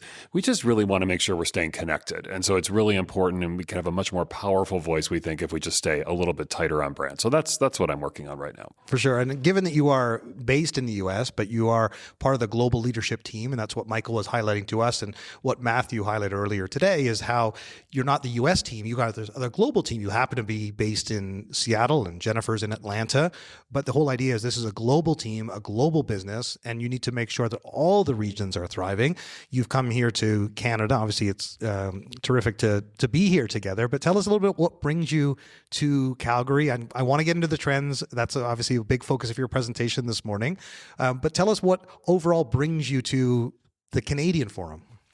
Well, I have loved watching the growth of Virtuoso's presence in Canada for a long time, and have been involved in even some of the members who are here of onboarding them into the Virtuoso network in former roles. It's just been really fun to see this market really grow and come into its own of how Canadian luxury is different than other regions of the world. And I also think something fun for us to talk about is some ways that it's the same too. So I know everything in Canada is special and different and unique and fabulous. I do love it to bits. But there's some other things too that are like, people are kind of the same around the world too. So hopefully we'll get to dig into that a little bit more. Yeah, well, you're obviously a Pacific Northwesterner, so you get the Canadian market. You're very, that much closer, and I think there's actually even a commonality between the people of the Pacific Northwest. The people from Vancouver and Seattle, so you share a lot of common bonds. So it's interesting when you say that, because borders certainly define us to an extent, but at the end of the day, we're all human beings, and we have emotions, and we connect with each other. And if anything, that's actually part of the appeal of being in the travel industry, right? So I take your overall point, because I'm sure Canadians would be like, no, we're so different than Americans, right? That's the instant refrain you'd hear, and what's so unique about our market. And I have been highlighting that, of course, over the course of this episode, is what's really unique and interesting about the Canadian market. But let's maybe talk about the commonalities given your global role and all the events you're going to. Tell us a little bit maybe about those commonalities of the global events and your communication strategy, and let's dive into the big trends of 2026. Yeah, this is what I would say about the global commonality is if you look at the way that luxury travelers travel around the world, and the growth of high net worth and ultra high net worth consumers, it is a global phenomenon. It's happening in all markets around the world, not just in Canada. It's great that the Canadian market is healthy and growing. But the thing that is unique about it is that there is a finite number of kind of luxury experiences, like physical hard products around the world. There's only so many owner suites on a ship. There's only so many bungalows at that safari camp. And what is true is that although, Canadians are unique in some aspects that you've heard on this podcast already, the other thing is that they also are kind of competing against European high net worth consumers that also want to go on safari, or Chinese families that want to buy out that same lodge the same week. And so that is really driving a global phenomenon we see where people are booking so much further in advance. It's really a thing. And I think that that's a reason for Canadian travelers to think about their future plans, especially if they're planning a complex multi-gen or something really specific around a milestone, which is a big driver of travel spend too. Well, we spent a bit of time with Karen at the opening of this episode talking about the Canadian luxury traveler and this idea that Canadians earning over $300,000, they're in this top 1%. The 200,000 household is about 10%, but then specifically diving into the 1% and then getting a better understanding, because the people who earn over 300,000, when you break that out and take the Virtuoso Lux Report data, overlay that with the Environics analytics, and start looking at it a bit more, people are earning more like $1 million a year, and they have net worth of $6 million, and so it gets much more interesting to understand why they're able to afford trips that are $50,000 or $100,000.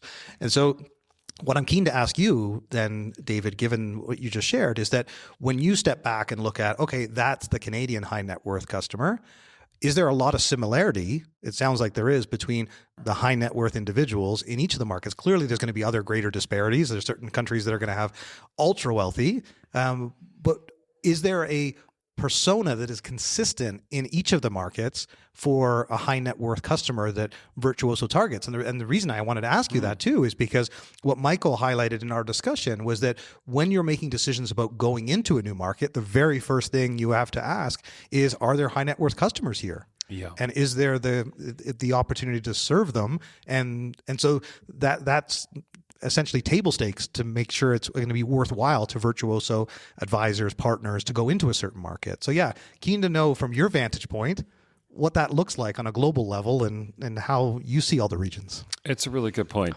I think that, things that are common are people are for privacy and exclusivity in the offerings. Safety and security is a trend we've been watching as well, and that drives that privacy aspect of things for high net worth and ultra high net worth clients. So I think those things are the commonalities. They're looking for service, as we've also heard, a lot of luxury is about just feeling like you're being seen and being recognized for who you are, which I think is a more universal idea. However, the stuff that you heard from Karen about Canadian travelers that really want experiences, but also meaningful connections with their family. It's not about the biggest suite or the most extravagant thing. There are parts of the world where it's about the biggest suite and it's the most extravagant thing. So that is a very clear difference about Canadians. So there's still a place for that product in the world that people want to have that. We've all seen the gold-plated Lamborghini pulling up in the valet, and that is a real customer somewhere. So no judgment. Everyone to each their own. You do you, I'll do me. Yeah, exactly. Well, I've been in London or Geneva, Switzerland at certain times of the year when all of a sudden you start to see the gold-plated cars pull up, and so it's very much about it is about the flex, and that is a different culture. So anyway, interesting that you share that, because that is obviously something that is unique to Canada. But let's talk about the trends, and now you framed it in a really interesting way today, because you highlighted the trends that you're seeing as Virtuoso, the trends that you're seeing in the economy, and also what you're seeing from the membership. And you started off with the economy. Yeah. So give us a bit of an overview, because certainly geopolitics and people concerned about, and this is always a factor for us in travel. Yeah. We're always going from one crisis to another. Mm-hmm. But set the stage for us about the economic outlook for travel in 2026. Yeah, well, Virtuoso participates and is a member of the World Travel and Tourism Council, and they do amazing work of advocacy for the industry and helping kind of like as a non-government type organization to help break down some of the barriers that are there. But they also do amazing research, and they have an economic impact report. And what I think is so cool about what they do is they measure kind of how the travel industry is trending based on a gajillion factors, far more than you and I could ever even research and what they use. And they come up with an index of like how they think the travel industry is going to grow over the next 10 years. They mash it up with other general economic data. And what's really fun to see is that the travel and tourism industry is expected to grow faster than the global economy over the next 10 years. And that means that travel and tourism is going to be more important in terms of an industry to governments and more opportunities for new companies, but also jobs. The next 10 years, they're predicting up to almost 100 million new jobs in the travel and tourism industry. About 12% of people on the planet are going to be employed in the travel and tourism industry. Sometimes you wake up in the morning, the alarm goes off, and you're like, oh my gosh, why am I doing this? What am I doing here? I think it's really fun to think of the fact that you're a part of this global movement almost of people that work in the travel and tourism industry. 12% of families on the planet are depending on your work of selling travel, sending travelers around the world, and that's growing. I think it's an industry people should be proud of and really excited to join if they're looking for a growth job. Well, the thing that stood out to me when I was looking at your slides this morning and you were sharing these really important stats that I just wanted to underscore for all of our listeners. When you mentioned today in 2025, the stats were that it was about 10% of GDP and about nearly 11% of global jobs. Yep. And you highlighted, as you mentioned, about 100 million. It's going to be 12.5% of the total workforce, 10 years from now. And then you showed the growth of our industry and reminded everyone how fortunate we are to be in this industry. And my mind was racing with all the other industries you could be in, having difficult conversations about being in. Well, it's funny you say that, because actually an industry that you probably don't want to be in right now is in luxury goods.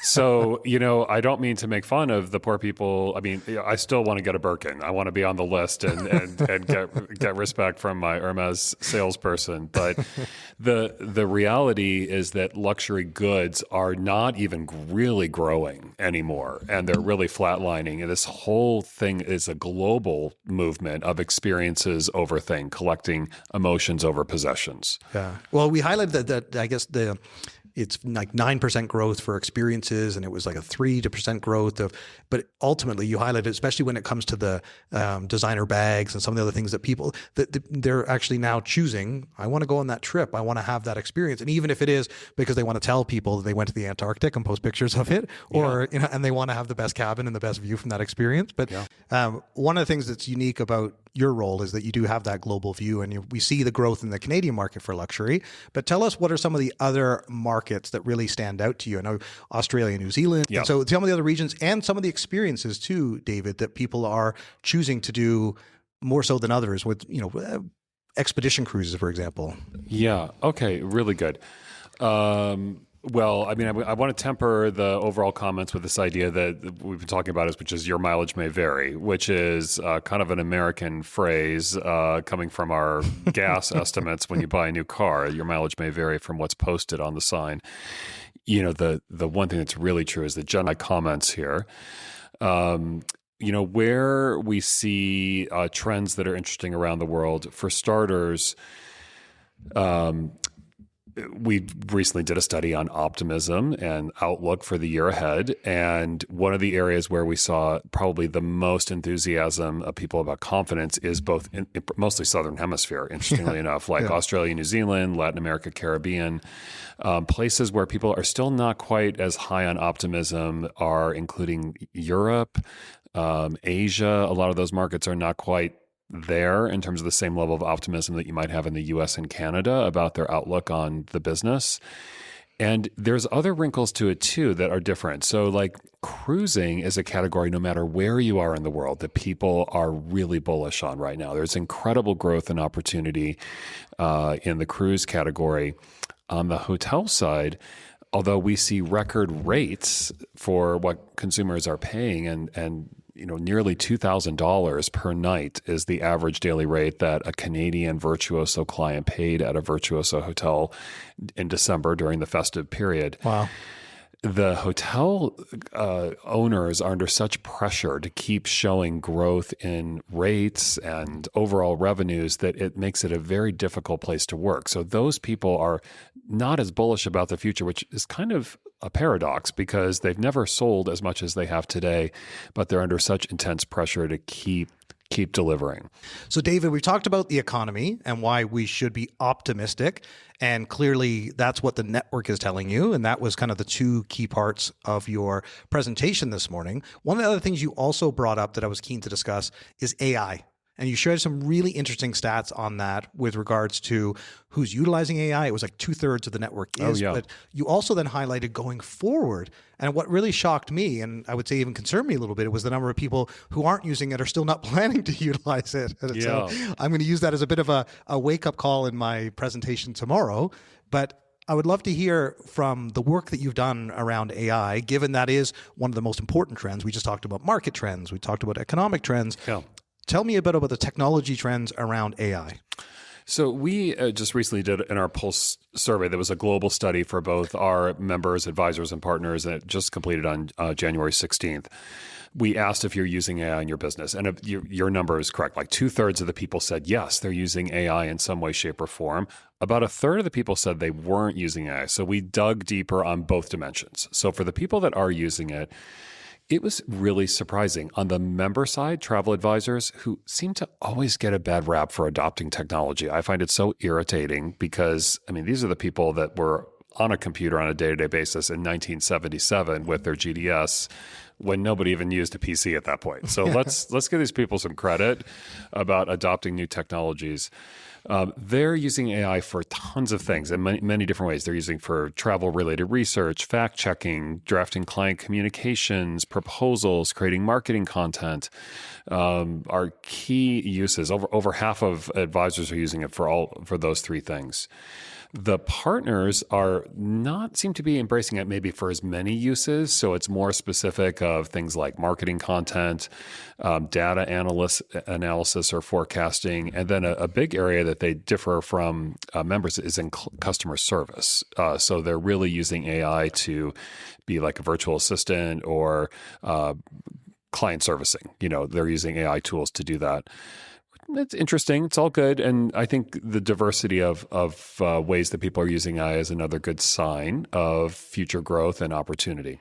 The one thing that stood out to me, and I took a picture of your slide because I know I was going to get a copy of it later, but nevertheless, I always find it, I want to have that information available, especially knowing we're going to have this conversation today. And as I was looking at that before our conversation, one of the things that stood out to me was the fact that when it comes to CRM, that actually ranks on the lowest end. It is. And that surprised me. And the other one that was also automating back office tasks. Yeah. That was on the lower end for members and Yeah. even on preferred. But then people were using it for customer service. So my instant reaction was that don't use it for customer service because that's the human connection. Exactly. Yes. Whereas like all that back office, this is the perfect use case for AI. So it seems like there's still an opportunity there for education and adoption. Or just the right tools, I would also argue. Maybe it's not a case of the fact that people don't recognize the need for it. It's just that the tools to do it. So maybe this research is actually a business opportunity for a lot of your listeners to think about of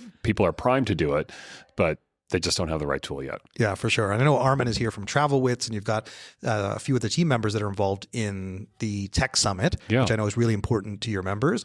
And so there's a lot of talk around AI and everyone trying to wrap their head around what they should do about it. And that's why I found this really fascinating. I guess on the members that are, when you did the deep dive to try and understand how they are using it and embracing it and how they're going to continue, what stood out to you about those people that said, I'm not using it and I'm still not planning to utilize it? What does that say to you? Well, I think it's super interesting. So of the 1/3 that said they're not using AI today, about 2/3 of those people said they don't have any plans. Like it's not even in their bingo card that they're going to be doing anything related to AI. It made me think of a quote that we were talking about earlier today from Bill Gates, which is, in technology adoptions, everybody overestimates the impact of technology in the short term and underestimates the impact of technology changes in the long run. And I think that's who these people are. We're upset that they're not immediately rushing into AI, in these first couple of years, but it's going to fundamentally change their business. And the other thing we laughed about in the survey is like, have you used Google in the last year? You're probably using AI and you don't even know that you're using AI on your day-to-day basis. So I think a little bit of it, I'm not questioning the results. I think it's more of an indicator of how people feel about AI, that they are resisting it. And there are always going to be people that are resisting technology and change. So it's an opportunity and something to dig in a little deeper on. For sure. And after you finish, and you're absolutely right about that, utilizing that phrase in that regard, because it's everyone thinks it's going to happen, within a year, but it actually takes 10, but it eventually does happen. And so we saw it's fundamental by the time it's done, right? That's right. It's just like it's part of everyday life. But I thought you did a nice job of then bringing it home with the Outlook survey and then talking about what you're hearing back from the members in the group, because clearly this is one of the most valuable aspects of being part of the Virtuoso group, is better understanding what is happening with traveler behavior across the group. And as you highlighted some of the interesting stats around agency sales and their optimism, you also did highlight some of the traveler behaviors that are trending up in 2026. Would you mind sharing some of those, like multi-destination itineraries, the fact that people are traveling to new destinations? And one of the other ones too that stood out to me, David, is that solo travel is up like 70% in 2025. So I'd love to hear of some of those other ones that have stood out to you that you have been trying to highlight and showcase so that the members take advantage of these traveler behaviors. It's a really good point. So if we look at, and specifically we have some of the research on Canadian travelers, like top trends and motivations. Family travel and multi-generational travel is our top 1 and 2 trends for the year ahead. And we do kind of lump those together, but it is interesting that immediate family travel is actually ranked as a trend higher. And this is something we have actually been watching as a distinction amongst this family travel trend. I think the complexities and just whatever of multi-gen travel is like its own thing and it's important. It's a big ticket item. But I think, post-pandemic, people just want to spend time with their immediate family too. And I think the fact that that shows up as number one for Canadians as the trend to watch for 2026, I just want to make sure that we really say that's different, the different type of travel when it's just the 3 or the 4 or the 5 of you versus 12 or 18 and what that actually means, the type of travel you do for that. Yeah. And let's finish off on what Virtuoso says. And I think that was an interesting way to position it and to phrase it. And obviously to finish with that, because you're starting off with what the economy is saying, then you're talking about what the network is saying, and then what Virtuoso is saying back to the group about these are the things you need to pay attention to. And obviously the team teased you about your mileage may vary and put your kilometerage, which you've already said twice and you've already said it enough, so I won't make you say it again, may vary. But tell us about these 3 specific call-outs about your mileage may vary, beware of the threat of sameness, and planning for growth and resilience. Okay, great. So, this idea about your mileage may vary is that everyone's business is so distinct right now. Depending on what even, part of the country you're from, what even neighborhood your clients are based in, maybe you're impacted by government cutbacks, but maybe you're impacted positively by an economic trend of a new production or new demand of something that's from your region.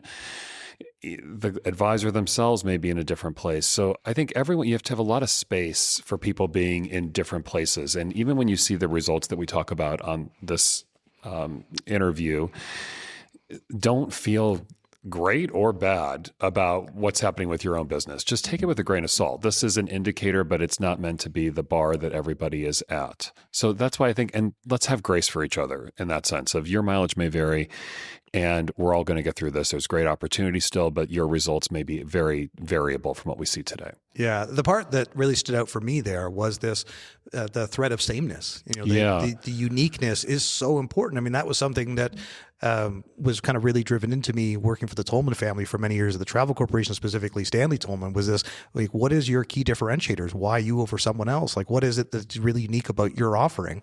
And often I find that companies in this space are not focusing enough on, from a customer point of view, why would they choose you and your agency? What is it that's particularly special about you? Yeah. Because otherwise it does seem like a sea of sameness. Where do I go to book my travel experiences? Why a Virtuoso travel advisor? I think you guys do a great job of articulating that. And there's obviously a lot of strength in the network, but there is a risk of just, same. Yeah, I think, technology is a great tool, but also if everybody has access to the same technology, what really is different about what your offering is. And the other thing is that there's a lot of people coming into this space. So we talked earlier about this idea of like, oh my gosh, 100 billion new jobs coming into the category. And then you can also be like, oh my gosh, there's like 100 million more people going to come and try to, target my same customers or come into my business. And it's growing, but that's going to attract new entrepreneurs, which is wonderful. But also for people that are in business today, you really need to think about what's unique about your business, what's going to differentiate yourself from all these other companies. And this is simple things like a cruise line saying, we're going to be adults only. We're just going to do that. That's a differentiation right off the bat that keeps you out of the sea of sameness of like, okay, that's the thing that you do. Yeah. Other people are like, well, we're committed to multi-gen or we're committed to tea time at 3:30 with white tablecloths and silver service.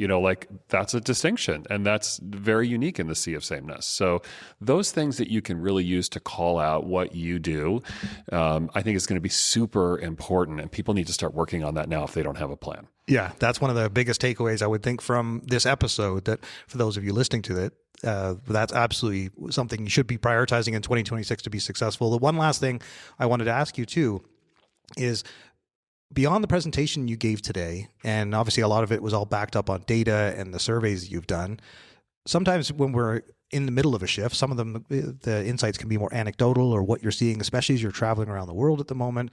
And I was just generally curious, one of the things I'll be speaking about tomorrow with agentic AI and then transformational travel. And I'm really leaning into the concept of transformational travel, which we don't have to get into any detail right now. But one of the things I'd love to know is like, are there things that you're tracking or paying attention to now that will likely show up a little bit later in surveys? Are there any other signals you're picking up on about customer behavior in 2026 that all of a sudden you're like, this is going to hit the radar, this is changing, or there's something new happening here? Yeah, just totally out of curiosity, David, is there anything else that, on a personal curiosity level in the industry, that's standing out to you about how this industry is changing?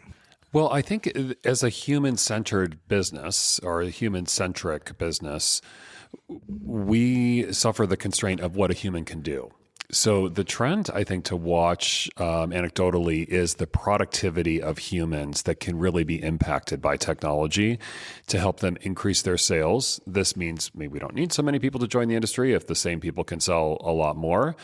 But there is definitely like a ceiling that advisors hit in terms of their quantity and how much they can sell, or we also track fulfillment is another big thing we look at all the time, which is are people feeling fulfilled with their work-life balance? We don't see any leading indicators that that's really a challenge, but I think that is the part that I'm probably waiting to watch the signals for, is like, how do we keep growing, but keeping fulfillment there for both the members and the partners in the industry? Thank you for doing this, David. Great to speak to you here on Travel Trends. Yeah, thank you so much for having me. Cheers.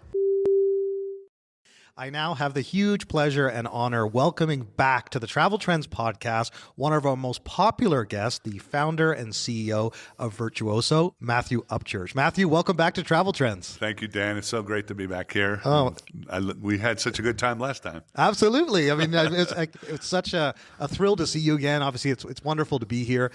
You were exceptional on stage earlier today. You're just so natural. And I think one of the reasons our episode just took our audience completely by surprise, for those people who didn't know you, is you're just such an exceptional storyteller, and you also have an amazing story to tell. And for those of you who are just listening to this for the first time and getting to know Matthew and understanding Virtuoso, I highly encourage you to just go back and listen to that episode, because his backstory is incredibly inspiring, and the story behind Virtuoso, the branding, the team, and we dive right into that and spend what was supposed to be 20 minutes. We had a full hour together, and it was such an amazing and insightful episode. So I'm thrilled to have you back. And here we are together in Calgary, Alberta, Canada. You're on my home soil for a change. I'm usually seeing you in Vegas or on stage. And so tell us a little bit of what brings you to Calgary. Well, we're here for the Virtuoso Canadian Forum, and we have these forums all over the world. But, one of the things that we've always aspired to be was a truly global company. And even though we went outside the U.S. more than 30 years ago, the reality is I finally realized what's the difference between an international company and a truly global company. And a truly global company is one where the core management team wakes up every day to create solutions that then are truly implemented at the regional or local level. And so coming here, having something that is just for our Canadian members, with the partners that support and want business out of this market and support it. The data is all about Canada. The trends are about Canada. The team is local and Canadian. And it's really, really cool to watch. For sure. And obviously, it's amazing to close out this episode together. And that's why I say it's what I've been building towards and looking forward to, because as our listeners heard over the course of the last hour, we started off, of course, with Karen, your new GM for Canada, who started a year ago, who's an American. And she told us all the reasons why she's moved here. And I know your daughter lives here, so you have a connection to Canada as well. But she lives in Vancouver, and she talked all about the Canadian market and why Virtuoso is the right choice in the Canadian market for luxury, and a lot of the stats about how rapidly this market is growing here in Canada. And then, of course, we've had now the rest of your global leadership team who attend all the 9 events. And we then went to Michael Londregan, who you obviously work with very closely in Sydney. I'm sorry. Yeah. He's Aussie. He's fantastic. In case you couldn't tell. Right after we recorded, I actually went and saw him on stage, and it was just that he leaned right into the full Aussie experience, and it was great. But he highlighted to us, Matthew, that with his new role, as you've created this new structure, and yourself and the team being global, you have a new GM for the U.S. He oversees all these 9 GMs, and he was very humble, and he had a lot of humility in his presentation because, as he highlighted, there's very little he can control. He's really coaching and working with all these different markets, but he's allowing them to thrive in their role. It's one of the things that's always stood out to me about the culture at Virtuoso, getting to know you, getting to know the team, is that you very much have you let people shine in your organization, and I see that here. So tell everyone a little bit just about the culture of Virtuoso, because you're the one that's really set the tone for this culture and all the people that they've just heard from over the course of this episode. Yeah, but you know what? This is my 40th anniversary of doing this thing called Virtuoso. I was 24 years old when I started, so you do the math. It's kind of simple math.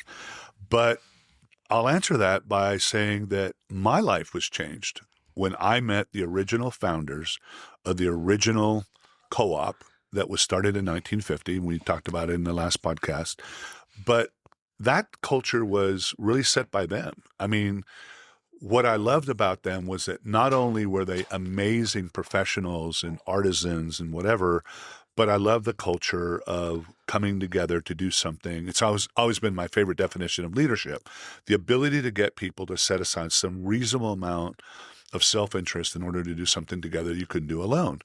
And, you know, when you become global, multi-generational, you know, that diversity, sometimes it's not always easy, but that culture really comes from that. And it also comes from another very practical thing. You know, my family, my father was one of the founders of USTOA. We were in the corporate travel business in the 80s, second largest corporate travel agency in Dallas, Fort Worth. But what I learned in this career is that this is a business where you can't tell anybody what to do because they're all independent businesses. Right. I can't tell the partners what to do. I can't tell the members what to do. But you know what?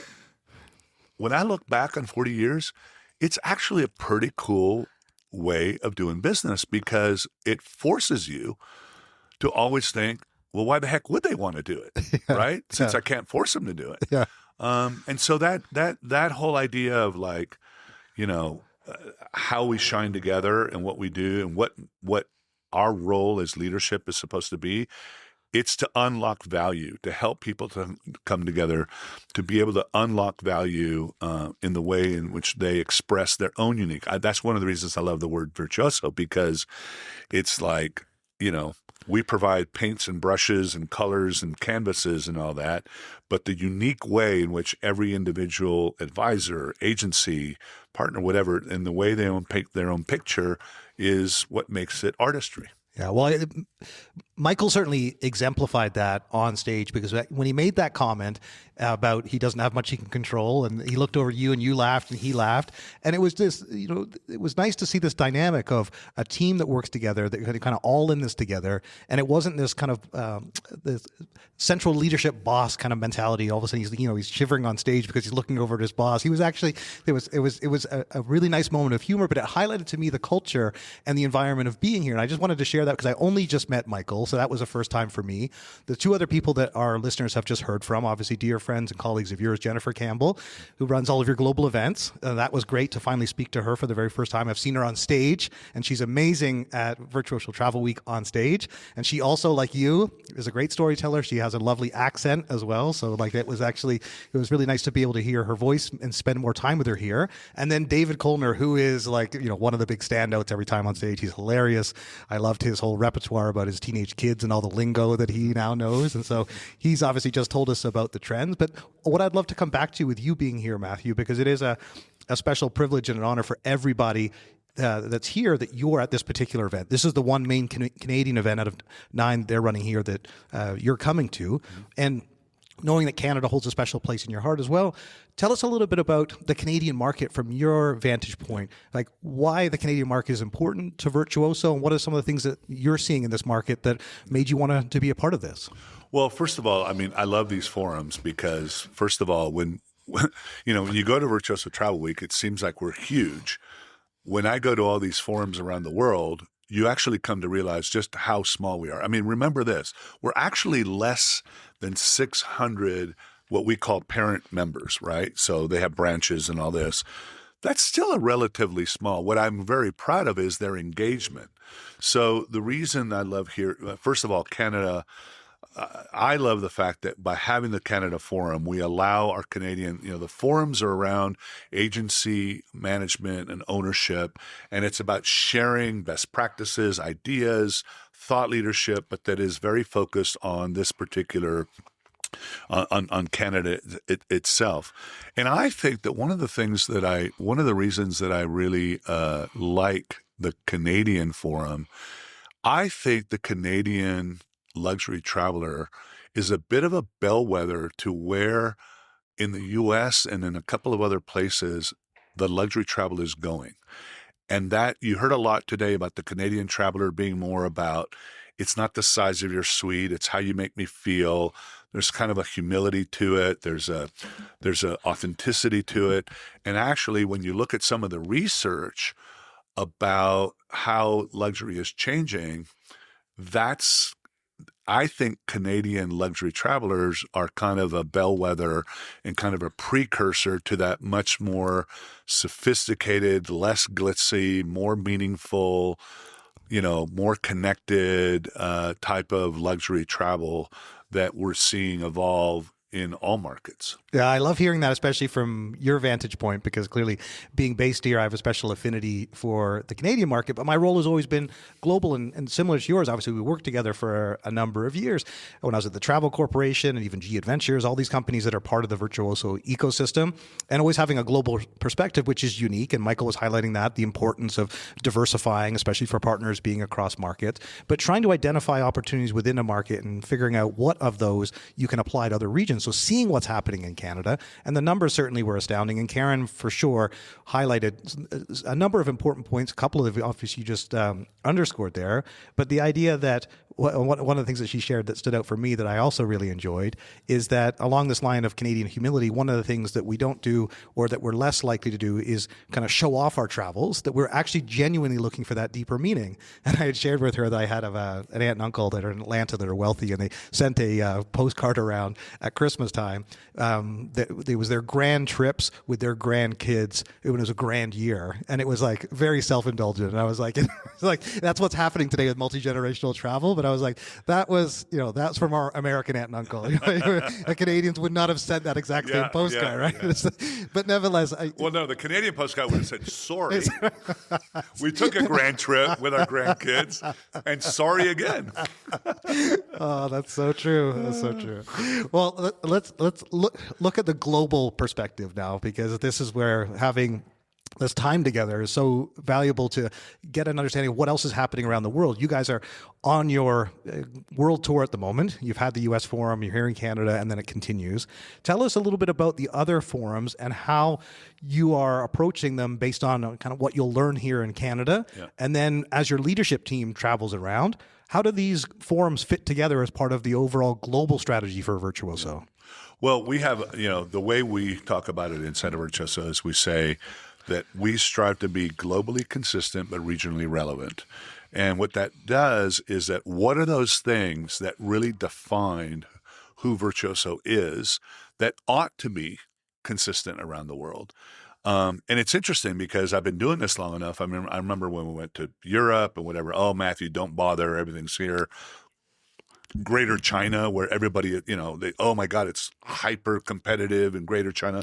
It is, but it's been really interesting to see when you have a philosophy, when you have a particular North Star, or the Northern Lights here, there's something about what is that. And I think at the core is, we've been talking about human connection for decades. Now it's become a very in thing to say. But, when you look back on some of the guides that we've had, she's coming back this year. Dr. Brene Brown is coming back after 15 years. Simon Sinek, Stephen Bartlett, and all this stuff. Those core human things, people may travel to different places, have different habits, different times of the years, and this and that and the other. But, when I did five forums in 5 weeks on 5 continents last year, the number one thing that I kind of stepped away from was actually how much we have in common. And I think that what happens is that those things, and then from a forum perspective, different parts of the world different competitive sets, different destinations, different distribution model variations, or who's the lead player, et cetera.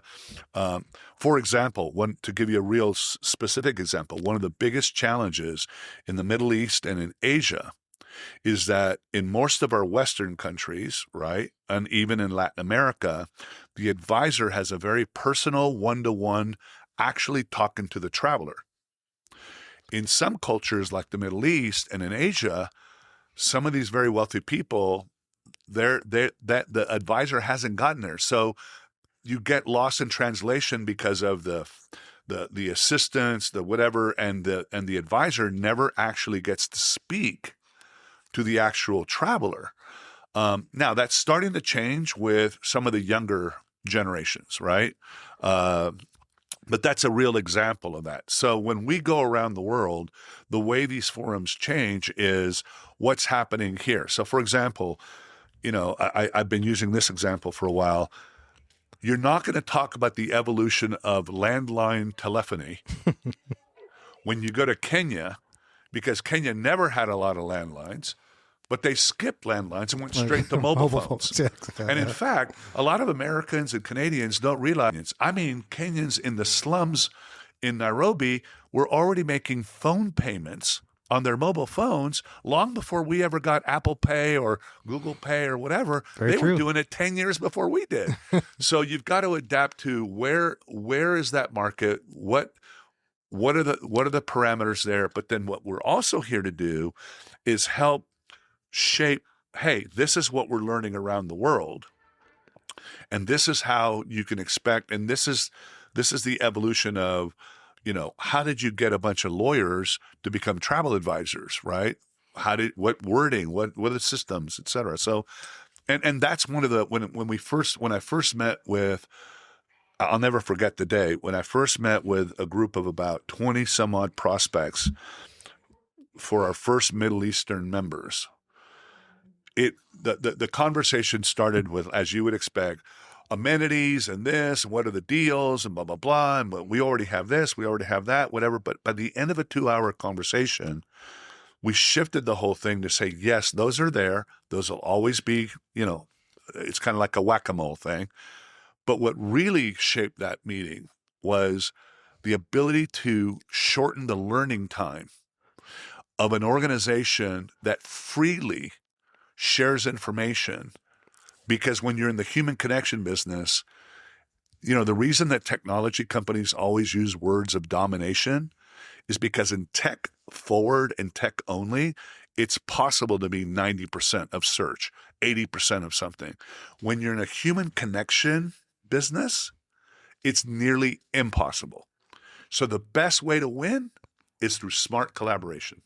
Well, you mentioned Brené Brown in your presentation this morning, and I want to come to that in a minute because I want to talk about Virtuoso Travel Week. I'm thrilled that she's back. One of the things you highlighted, though, Matthew, that very much is aligned with the values of the organization that you've created and your approach to business is that she talked about the fact that, and this is 15 years ago, that we're going to be more driven to travel and to travel advisors as technology continues to evolve. And you talked a lot about things that scare us and excite us, and the combination of those two things is what drives innovation. And I just want to share this with all of our listeners because, speaking to someone like you, very much for me is similar to speaking to someone like Joe Pine, a legend in our industry, that it's when you look back, you realize the vision. And I know when you spoke on stage today, you also highlighted, I don't have a grand plan. And you kind of owned that moment, but in a way that actually you've proven over time. And this is when you think back 40 years, but even say 20, 25 years, the change of this industry and the idea of creating the concept of travel advisors that you very much pioneered.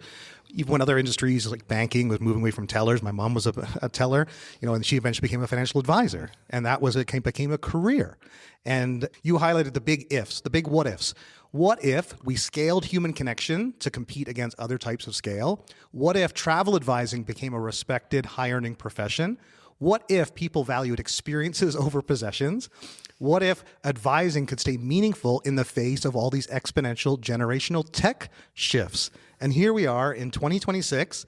It's all come true. It's all come true. That's exactly. You have human connection at scale. You have respected, high-earning professionals that love being part of the Virtuoso network. We absolutely have seen, and Joe Pine predicted this with his work of experience economy, experiences over possessions. And even in the face of a tech-driven world, you have advisors that people value more than ever. So this, to me, is like, congratulations, well done. But then everyone turns around and says, what next, right? So tell us a little bit about that, because obviously you've got the forums, you've built this incredible, your role has changed, you've changed up the executive team. One of the things you also shared with the audience today was this latest framework. Tell us a little bit about that, because I found that I didn't understand that part of how the business has changed. And I think that might be of interest to our listeners as well. This is a great challenge because I can be a little verbose. So this actually gives me an opportunity. I think the greatest way for me to describe is, our membership, our partners, they expect a lot out of us. And the way I put it forth is that coming out of COVID, we did a lot of work. And then we hit an inflection point where we were having certain circular conversations and the amount of time. And so sending out hundreds of pages of legalese and 9 documents and a whole new framework so that we could actually have a new framework to have difficult conversations. It seems counterintuitive, right? But the whole point is you need to have like a new understanding so that you can say, hey, here's what I need from you. So what I said was specifically is like, if you mean what is Virtuoso going to do to keep us ahead? What I said was, that's scary for me if you define that as, what are you going to do to keep us ahead? It's exciting for me, as it has been for the last 40 years, if it's defined as, what are we going to do? Because at the end of the day, Virtuoso can do nothing by itself. So I love that. I love that. So the framework just allows us to have, what are the things how can we deliver value to a much more diverse group of members and partners around the world? But then what are the things that we're going to be able to really kind of double down on, are the things that we need to do? In the nicest possible way, I cannot have a circular discussion with somebody about the value of data. Now, I understand GDPR. I understand this. We got our ISO 20007 certification last year. It's one of the most incredibly painful things I've ever been through, but we did that to show that. So part of it is, if you want me to help, if we're going to work together to figure out how we collectively stay ahead, we have to have a new playbook, and we have to have certain things that are fundamental to our ability to move forward. Well, the part that stood out to me about that was that, Virtuoso is a global organization, but there's still so much opportunity for growth in the markets you're in and in the new markets. And so getting that framework right and having a global team and having all the right GMs in place. Well, and I want to go back to what you said earlier, that I was just thinking that when you said that, I do want to go back to, I think this is one of the, when I was preparing my talk for this year and around this new framework and all that, one of the things that I want to spend less time on, and this is why it was in my talk, and I'm glad it stood out to you, is when you see something that threatens you or you simply don't like, it's really important to have the discipline to first stop before you dismiss it, before you criticize it, before you whatever. Stop and have the discipline to say, okay, I may not like this threatens me, but what could possibly be right about it? And why is it happening? And what could I learn? Doesn't mean it's for you. It doesn't mean it's for you. It could, in fact, it could very much be the opposite of what it's for you. But in that understanding, you can actually make your business better. And I'll give you an example of this, a real example from 25 years ago, when the first agency in the U.S. gave away 100% of their commission to ICs. And everybody was up in arms. Oh my God, somebody even called it immoral. And the chair of our member advisory board goes, since when is a business model immoral? I mean, it's like they're not trafficking drugs or whatever. But you know what it did? It focused everybody. How do you create value? And the reality is, It did not take over the world. It has its place, and everybody overestimates these things. And so I just want to keep people focused on, don't throw out the baby with the bathwater. And when you see something, make sure that you use it as an opportunity to go deeper and understand what could be good about it. Well, one of the phrases that you're famous for, Matthew, is automating the predictable so you can humanize the exceptional. And it's actually quite a profound statement, and a number of people, sometimes it gets misquoted, and it's like, but people, the sentiment is always there, that people know what that means. And it's even inspiration for my talk tomorrow. I'm going to talk about agentic AI and transformational travel. But the idea that you lean into the things that humans are uniquely skilled at, and that is, being empathetic, that AI doesn't, is not empathetic. That's just like that. Technology has always been a really important and part of the business, continues to be. And it's one of the ones I always see you get asked questions about technology. I know you have our good friend Gilad Berenstein, who's been on our podcast multiple times. He's a great friend of mine. I know he's on your board, and obviously a great friend of yours as well. And he's a leading light in AI and travel technology. And so you surround yourself with, smart people. You very much focus on the technology. You're always getting asked this question about travel advisors getting replaced. And you've been answering that question for 25 plus years. And here we are in this age of agentic AI, and the same question is coming up. I'd love to hear your take on that, because whenever I see someone ask you a question, and I saw it at the Virtuoso Travel Week, and you were doing the press session with Misty and the team, and when I see let's say a junior journalist ask you a question, I'm like, oh, here we go. This is like, and you hit this one out of the park. Someone asked you a question. It was about, and we haven't had a chance to talk about this because this was after Vegas. And then after the Forbes Travel Guide, we recorded together, and you kindly invited me to the Virtuoso Travel Week, and which was extraordinary. And when I'm sitting there in the press, because I was part of the press team thanks to Misty and the team, and the journalist asked you a question about, isn't everything going direct? What is the role of travel advisors anymore? And you gave an example about Intrepid Travel. And you said, look at the companies that are here. The most successful companies are channel agnostic. Yeah. They sell direct, they sell through trade partners. And it's like, obviously, no one else could say it any better because you got that experience. But for me, I was sitting there in the room, was just like, this guy gets it. Like, this is exactly what I've understood about the industry, that other people just, a throwaway line like that. But as it relates to technology, Matthew, tell us a bit about your view in 2026 about where we find ourselves and how Virtuoso approaches that, especially with, the tech summit that you guys host every year. Yeah. Well, my latest, I'm an iterative thinker, and when you think about some of these things and how they come back in the language you use, whatever. So what I'm the most excited about, automate the predictable. AI is the mother of all automate the predictable. What's really interesting, though, is that, and this is what and Gilad talks about this. And by the way, back to this whole thing about why do you think a certain way and things like that. The reason Gilad Berenstein and I became good friends is because, and by the way, it's such a beautiful story. I was introduced to Gilad by a guy that did some consulting with us, who was the number 3 top finance guy at Microsoft. And his name was Hani Iman, and he was Palestinian. And he says, hey, there's this young Israeli kid that started this new company that so much parrots, it's like based exactly on what you believe in. And I remember having that first lunch with Gilad, and the reason we became friends is he was way ahead of the curve with this whole idea about that the combination of technology with human connection was the sweet spot. So today, fast forward all these years, what's starting to happen with AI is that, first of all, building AI agents is becoming like raising a child. What are you feeding it? And if you look at all these memes and all this stuff on social media, Claude is the professor, ChatGPT is the gopher, and I don't even remember all, but there's all these. And we're starting to see that in the building, like the hottest new thing is OpenClaw, right? That now creates all these connections to WhatsApp, to this, to that, and.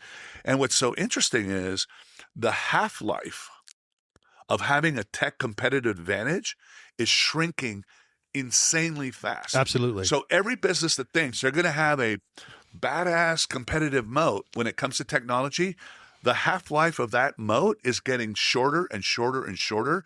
There are startups that are software companies that have 0 engineers, and the AI is writing all the code. I mean, there's all this stuff that's going on. What's interesting is, so anyway, that's all happening. We've got a lot of stuff going on. We believe in having an ecosystem approach, but on the humanize the exceptional, that's the part that's really exciting me.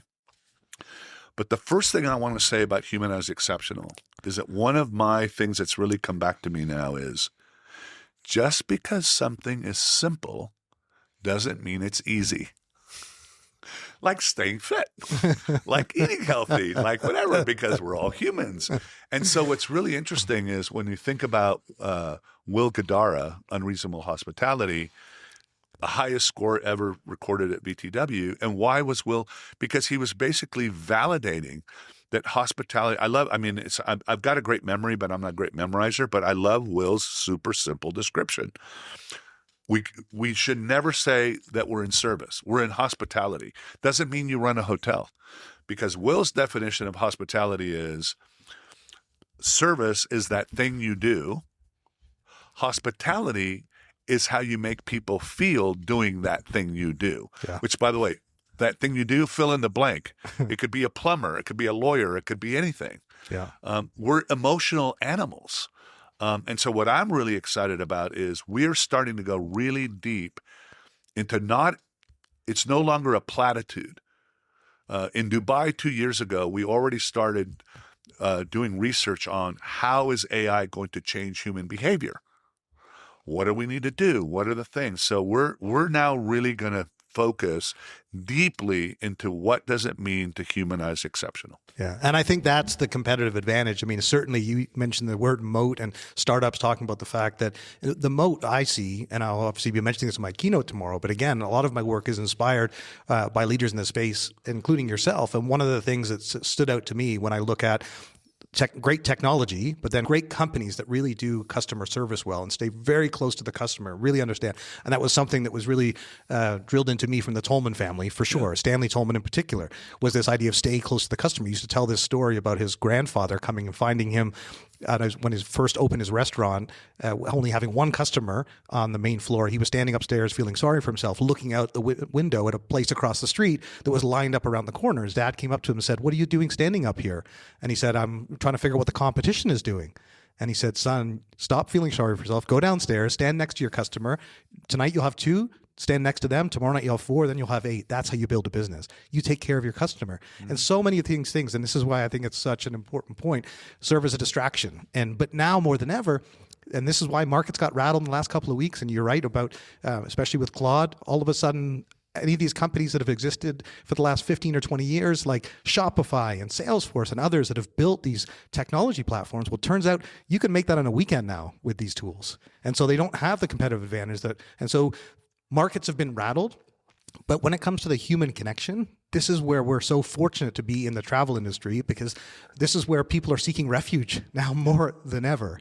And so I think that humanizing the exceptional, that is what more and more customers, partners are going to be leaning into. And so I think that phrase was maybe even ahead of its time, and it's going to become more relevant now in the age of AI. I've had people on our podcast like Jake Halpert, who runs the Transformational Travel Council, and he says AI is the best thing that ever happened to travel, because people are going to realize just how valuable the travel industry is and the people that work within it. 100%. So let's zoom out and talk about Virtuoso Travel Week, because you mentioned Brene Brown, and you also mentioned 2 other people that I also respect and admire. And I obviously had the chance to see Stephen Bartlett on stage when you brought him into the conference. You brought in, as you mentioned, Simon Sinek as well. I had a chance to see him. And so for me, you were ahead of the curve by identifying those people as thought leaders. I mean, it's 2 years ago you brought in Stephen Bartlett, and all of a sudden now he's everywhere. He is the Joe Rogan of the UK podcasting and global podcasting. He's based in LA. His career is completely taken off, and you had him on the main stage. And I still remember too, Matthew. It really made me laugh. And this goes back to that point about humility and the culture. Is your son was there. You were asking what asked Stephen Bartlett what his role Work should in a be. call center. Yes, exactly. That was his answer. It was like, tell your son to work in a call center because that's how he got his start. And the crowd laughed. Yeah. And it was like, I'm sure your son was like, I don't really want to do that. Oh, no, he's going to work in a Yeah, call he's gonna center. work in a call center. We have a service center at Virtuoso. So it was a really nice moment. But look, Brené Brown. So obviously I'm But you know thrilled. what? Let me, Go for it. Sorry to Please. interrupt. Yeah. But actually, Stephen's appearance, I have the video, which is, I've used it a number of times. What was so cool about this, though, Dan, is that some of what happens when there's so many people that use the words human connection and all this, and it gets co-opted. Yeah. Can you imagine how incredible, what it made me feel like? Stephen Bartlett was on that trajectory. He arrived in the evening. I didn't see him until literally 20 minutes before stage time in the green room. And hello, Stephen, blah, blah, blah, great, blah, blah, blah, blah, blah. And he says in the back, he goes, man, the energy around here. Yeah. Right? He said that. Yeah. And I'm like, oh, okay, all right, ready to go. We get on stage. And the first thing I said was, hey, Stephen, you told me backstage that you felt this energy. Could you tell the audience what you're talking about? And I have the video. It's like one of my most precious videos. He goes, yeah, the energy in this place is just amazing. But then what I didn't know he was going to say, which is, by the way, very Canadian, he literally goes, the energy in this room. And then he said, and you could feel the kindness in the hallways. Nice. This is a guy that I had just met who talks at Apple and this and Davos and whatever. He came, he felt it. Yeah. We didn't talk about it. He felt it. And that's what's going to be really interesting, because that's the other quote I used in my talk today was Adam Mosseri, the head of Instagram. He says, authenticity is becoming, replicable, or at least fake authenticity, which is kind of funny. But he says, so basically people are switching from trusting what they see to who they trust. And by the way, that trust isn't just, I think here's the other thing. I think that trust isn't just, this is this whole idea about humanized exceptional. One of the books that we recommend, and we actually had him do a thing when we were in COVID. I can't remember his name, but there's a wonderful book called The Trusted Advisor. And it's not about travel. It's about the advisory business. And I think that's what's really interesting is thinking about it. We need to go deeper. When you say trust, it doesn't mean, let me just put it bluntly, I'm not gonna get screwed, right? It literally means no. I trust that energetically we're a good match. I trust that you'll tell me something that I may not want to hear. Or we need to go to these levels of understanding. And by the way, I think that one of the things that I would say, particularly with an advisor, one of the things I've always told advisors about gratitude is I said, you should actually be really grateful about one very specific thing that's unique to advisors. You don't have to deal with everybody. If you're a hotelier or whatever, unless somebody's trashing your hotel, but you have that. So trust, we're not really a good match. Yeah. And that's one of the most powerful things. The number one thing that I have observed in my career differentiates the best advisors is that the best advisors, the client is as concerned about the advisor firing them as the other way around. Well, and I can think one person that stands out, Ellie Wagner. Yeah. Wagner Bespoke. Perfect. You brought her on stage, and she was a former lawyer became a travel advisor, loves what she's done. Her business has grown. You highlighted she's doing $1 million a month after starting this company only like 2 years before. Now it's over $2 million a month. There you go. See, but that's a type of individual that exemplifies exactly what you mean. Yeah. And so, and you could see that people want to be a customer. They want to fly on those now private jets and go to Italy and see the things that she's promoting on social media. So the other thing I wanted, with this journey that you're on in 2026, being here in February in Calgary, thankfully it's warm. You guys, the whole team was delighted that we brought out the good weather. I'm in Toronto, it's minus 30 down there. So it's lovely to be here in Calgary as well. But tell us what's ahead in 2026 and specifically Virtuoso Travel Week. And that's why I wanted to ask you about Brené Brown again, because it is 15 years in the making. And again, you were ahead of the curve of bringing her in. She is, and so I'm going to be excited to be there and to see her reaction to Virtuoso 15 years later. And I know obviously you're delighted to be bringing her back. But yeah, tell us, Matthew, about some of the exciting developments and plans in store for Virtuoso over the course of 26, leading up to being back at the Bellagio in August. Well, I mean, for us, our priorities is our continued evolution of our globalization. The addition of a general manager for the U.S. last year was a really big deal because it now means that the team that wakes up every day doesn't wake up thinking about what do we do for the U.S., but instead, how do we build systems and processes and things that are configurable. So configuration is a big part of that. The other thing that we're really focused on this year is really a whole nother level of how we're going to implement AI in our digital experience.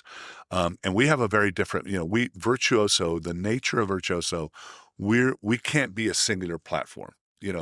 Being, a singular way of doing business in Virtuoso is not the way we're going. We're actually going by really focusing on, which is, by the way, kind of deliciously ironic, that one of the core ways we're going to support technology is through APIs. Funny enough that was our name before, Allied Personal International. But the ability for us to provide APIs, to improve the data, the way we ingest data, the way we provide data, because everybody is building, today you have small entrepreneurial businesses that have access to platforms that are more powerful than Fortune 500 companies had only 5 years ago, right? Because people are spending trillions of dollars with data centers and all that. So that focusing on our talent and our capabilities, and then also creating a lot more flexibility in the way that we are able to provide diverse value to our members. And then the last is also on the consumer engagement piece. How do we basically help evolve the way, the language, the ways, the mediums in which we're able to get people to focus on the value of a travel advisor. And it's funny because some of the things that I think are going to become very valuable this year and the next 5 years, they're not new.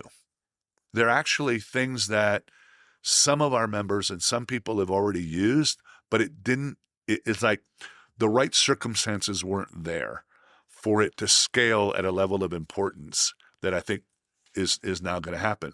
So for example, right now, I've been saying this for a while, but we have this framework called the collaborative travel planning process. But it's a framework about how do you identify and break down the value proposition of what a true holistic advising relationship does. How do you add value before the trip, during the trip, and after the trip? So this is not a new piece of information. We have data over the last decades that the single most valuable thing that differentiates a transactional relationship with a travel agent versus long-term holistic relationship with a travel advisor is the quality of debriefing after the trip, because it creates a learning relationship. This is where AI and relationships, but people are also going to be. So there's a whole lot of things that I actually think is a combination of new capabilities with things that have been around a while, but that get kind of remixed together into very powerful ways of adding new value. Well, and to make your point, isn't it really interesting? I'm glad you actually brought this up, because tomorrow when I talk about agentic AI, I'm then going to talk about transformational travel. And this is the year that I've kind of coined, and many others clearly see it similarly, is that I believe that this is the year that transformational travel enters the zeitgeist, that people start talking about having a transformational trip. But all the elements have been there all along. All the product that you're selling that is adventure, the things that are polar, even the things that are luxury, the things. And when I was preparing my presentation, and I'll share it with all of our listeners that could benefit from seeing it as well after this podcast is aired, but is that looking at the Virtuoso event and the power of human connection and the fact that people want to come back changed and people want to experience places more deeply. And it's like all of these things are pointing in the direction to, this is, Maslow's hierarchy of needs, self-actualization. This is what we've been talking about as a travel industry for at least 10 years or more, right, and why people are choosing these types of trips. And all of a sudden it's now, once you actually define it, you can actually better message it, market it, and people can come into a Virtuoso advisor saying, I'm looking for a really transformational travel experience. Right. What would you suggest? And well, here's 5 different companies we work with. When I looked at the list of companies who are going to be here in Calgary, it started standing out to me. All of a sudden, Project Expeditions. Mm-hmm. When you look at certainly even Quark and Nat Geographic, Lindblad Expeditions, you start to look at the companies that are part of the network and all these adventure travel companies. But you know what's interesting there is also the fact that, as you know, particularly my wife and I have, but Jessica, we've been talking about sustainability for we're coming on over almost 20 years, where we started our sustainability awards, whatever. But one of the messages I have, and we've been talking about this, is that we knew this was good. The research that we had is the number of people that walk in and said, give me a sustainable trip is minuscule. Yeah, exactly. Yeah. But here's what we've been telling the advisors and then the partners: help us be better storytellers, because bottom line, I first want a great experience. But if you can make it easy on me to feel good about who I gave my money to, that's it. Then your value in my life, right, goes up because you made it easy for me to do that. That's just it. So, I mean, there's so much opportunity there. And it's not just those guys. It's individual properties. I mean, there's one of our members is in Portugal, this beautiful little property, and they were talking to me about how the local nanas, were making the breads and doing this and what they did, whatever. And I said, why the hell are you talking about that? And the irony was that some of the people that are doing some of the best work are the ones that are all worried, I don't want to boast about it. I don't want to brag about it. I don't want to be, I'm going to be criticized. And when I say, it's like, are you kidding me? The people who are going to criticize you are going to criticize you anyway. Give me the material to help me tell your story better about how you're not just an expenditure. Yeah. Yeah. Well, and it goes back to our even our last conversation and some of the insights you shared with me, which I was telling Matthew before we sat down just now, that they've stayed with me, and I've referenced them from time to time, as our listeners have heard on the podcast, that half of the baby boomers retired, the other half will retire in the next 5 years, the generational wealth transfer, all of these factors at play that are showing how society is changing and people's priorities, and including a younger generation that is also valuing more experiences over possessions. They're less likely to save for a home or save for retirement. They're going to spend on experiences. And in many ways, I think they have their priorities right. And you've got the older generation that is focusing on active trips and wellness and things around like longevity. So for them, it's all about this, how can a travel experience be truly transformative? And half the solo female travelers are widowed or divorced.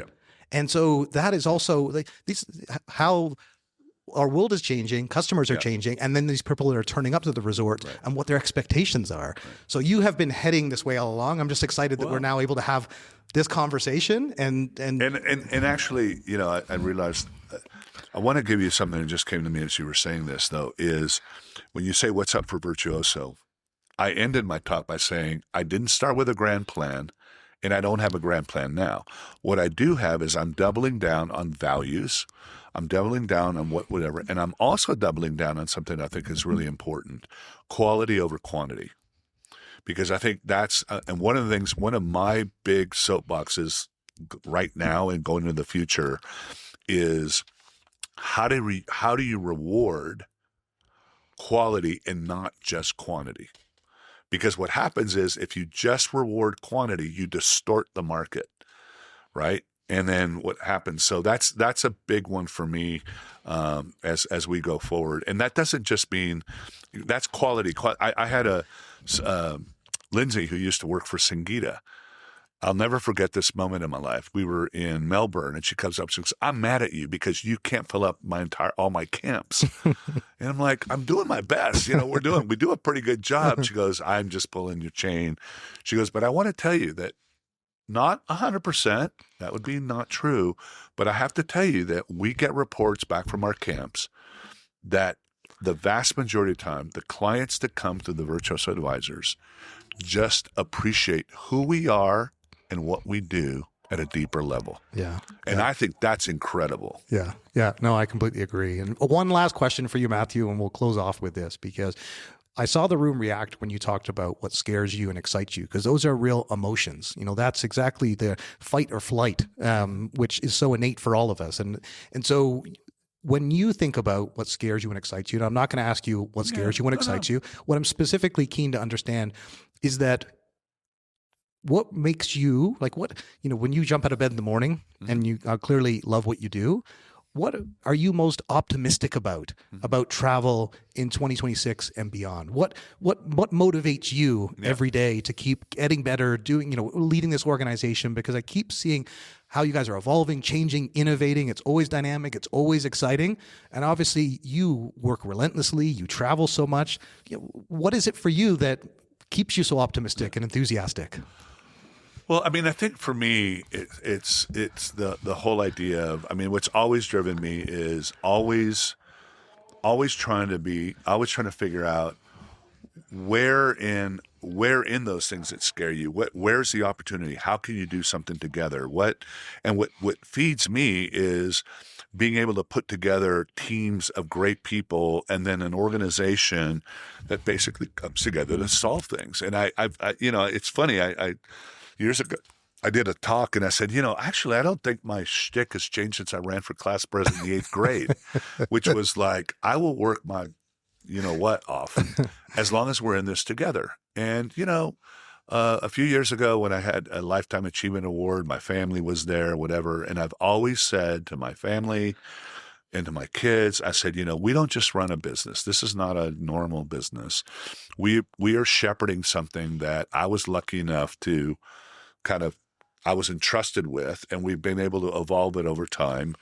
And for me, it's that ability. And as long as we can add value and keep pushing the envelope and find people that believe what we believe, Simon Sinek, everybody knows Simon for Start With Why, Leaders Eat Last. But one of my favorite books, if you want to think about how, he's such a genius, become such a good friend, but the book, The Infinite Game, is one of my favorite books of his. And it starts with, what is your greater purpose, right? And for me, it has always been this whole idea about the role of travel and technology in shepherding human connection.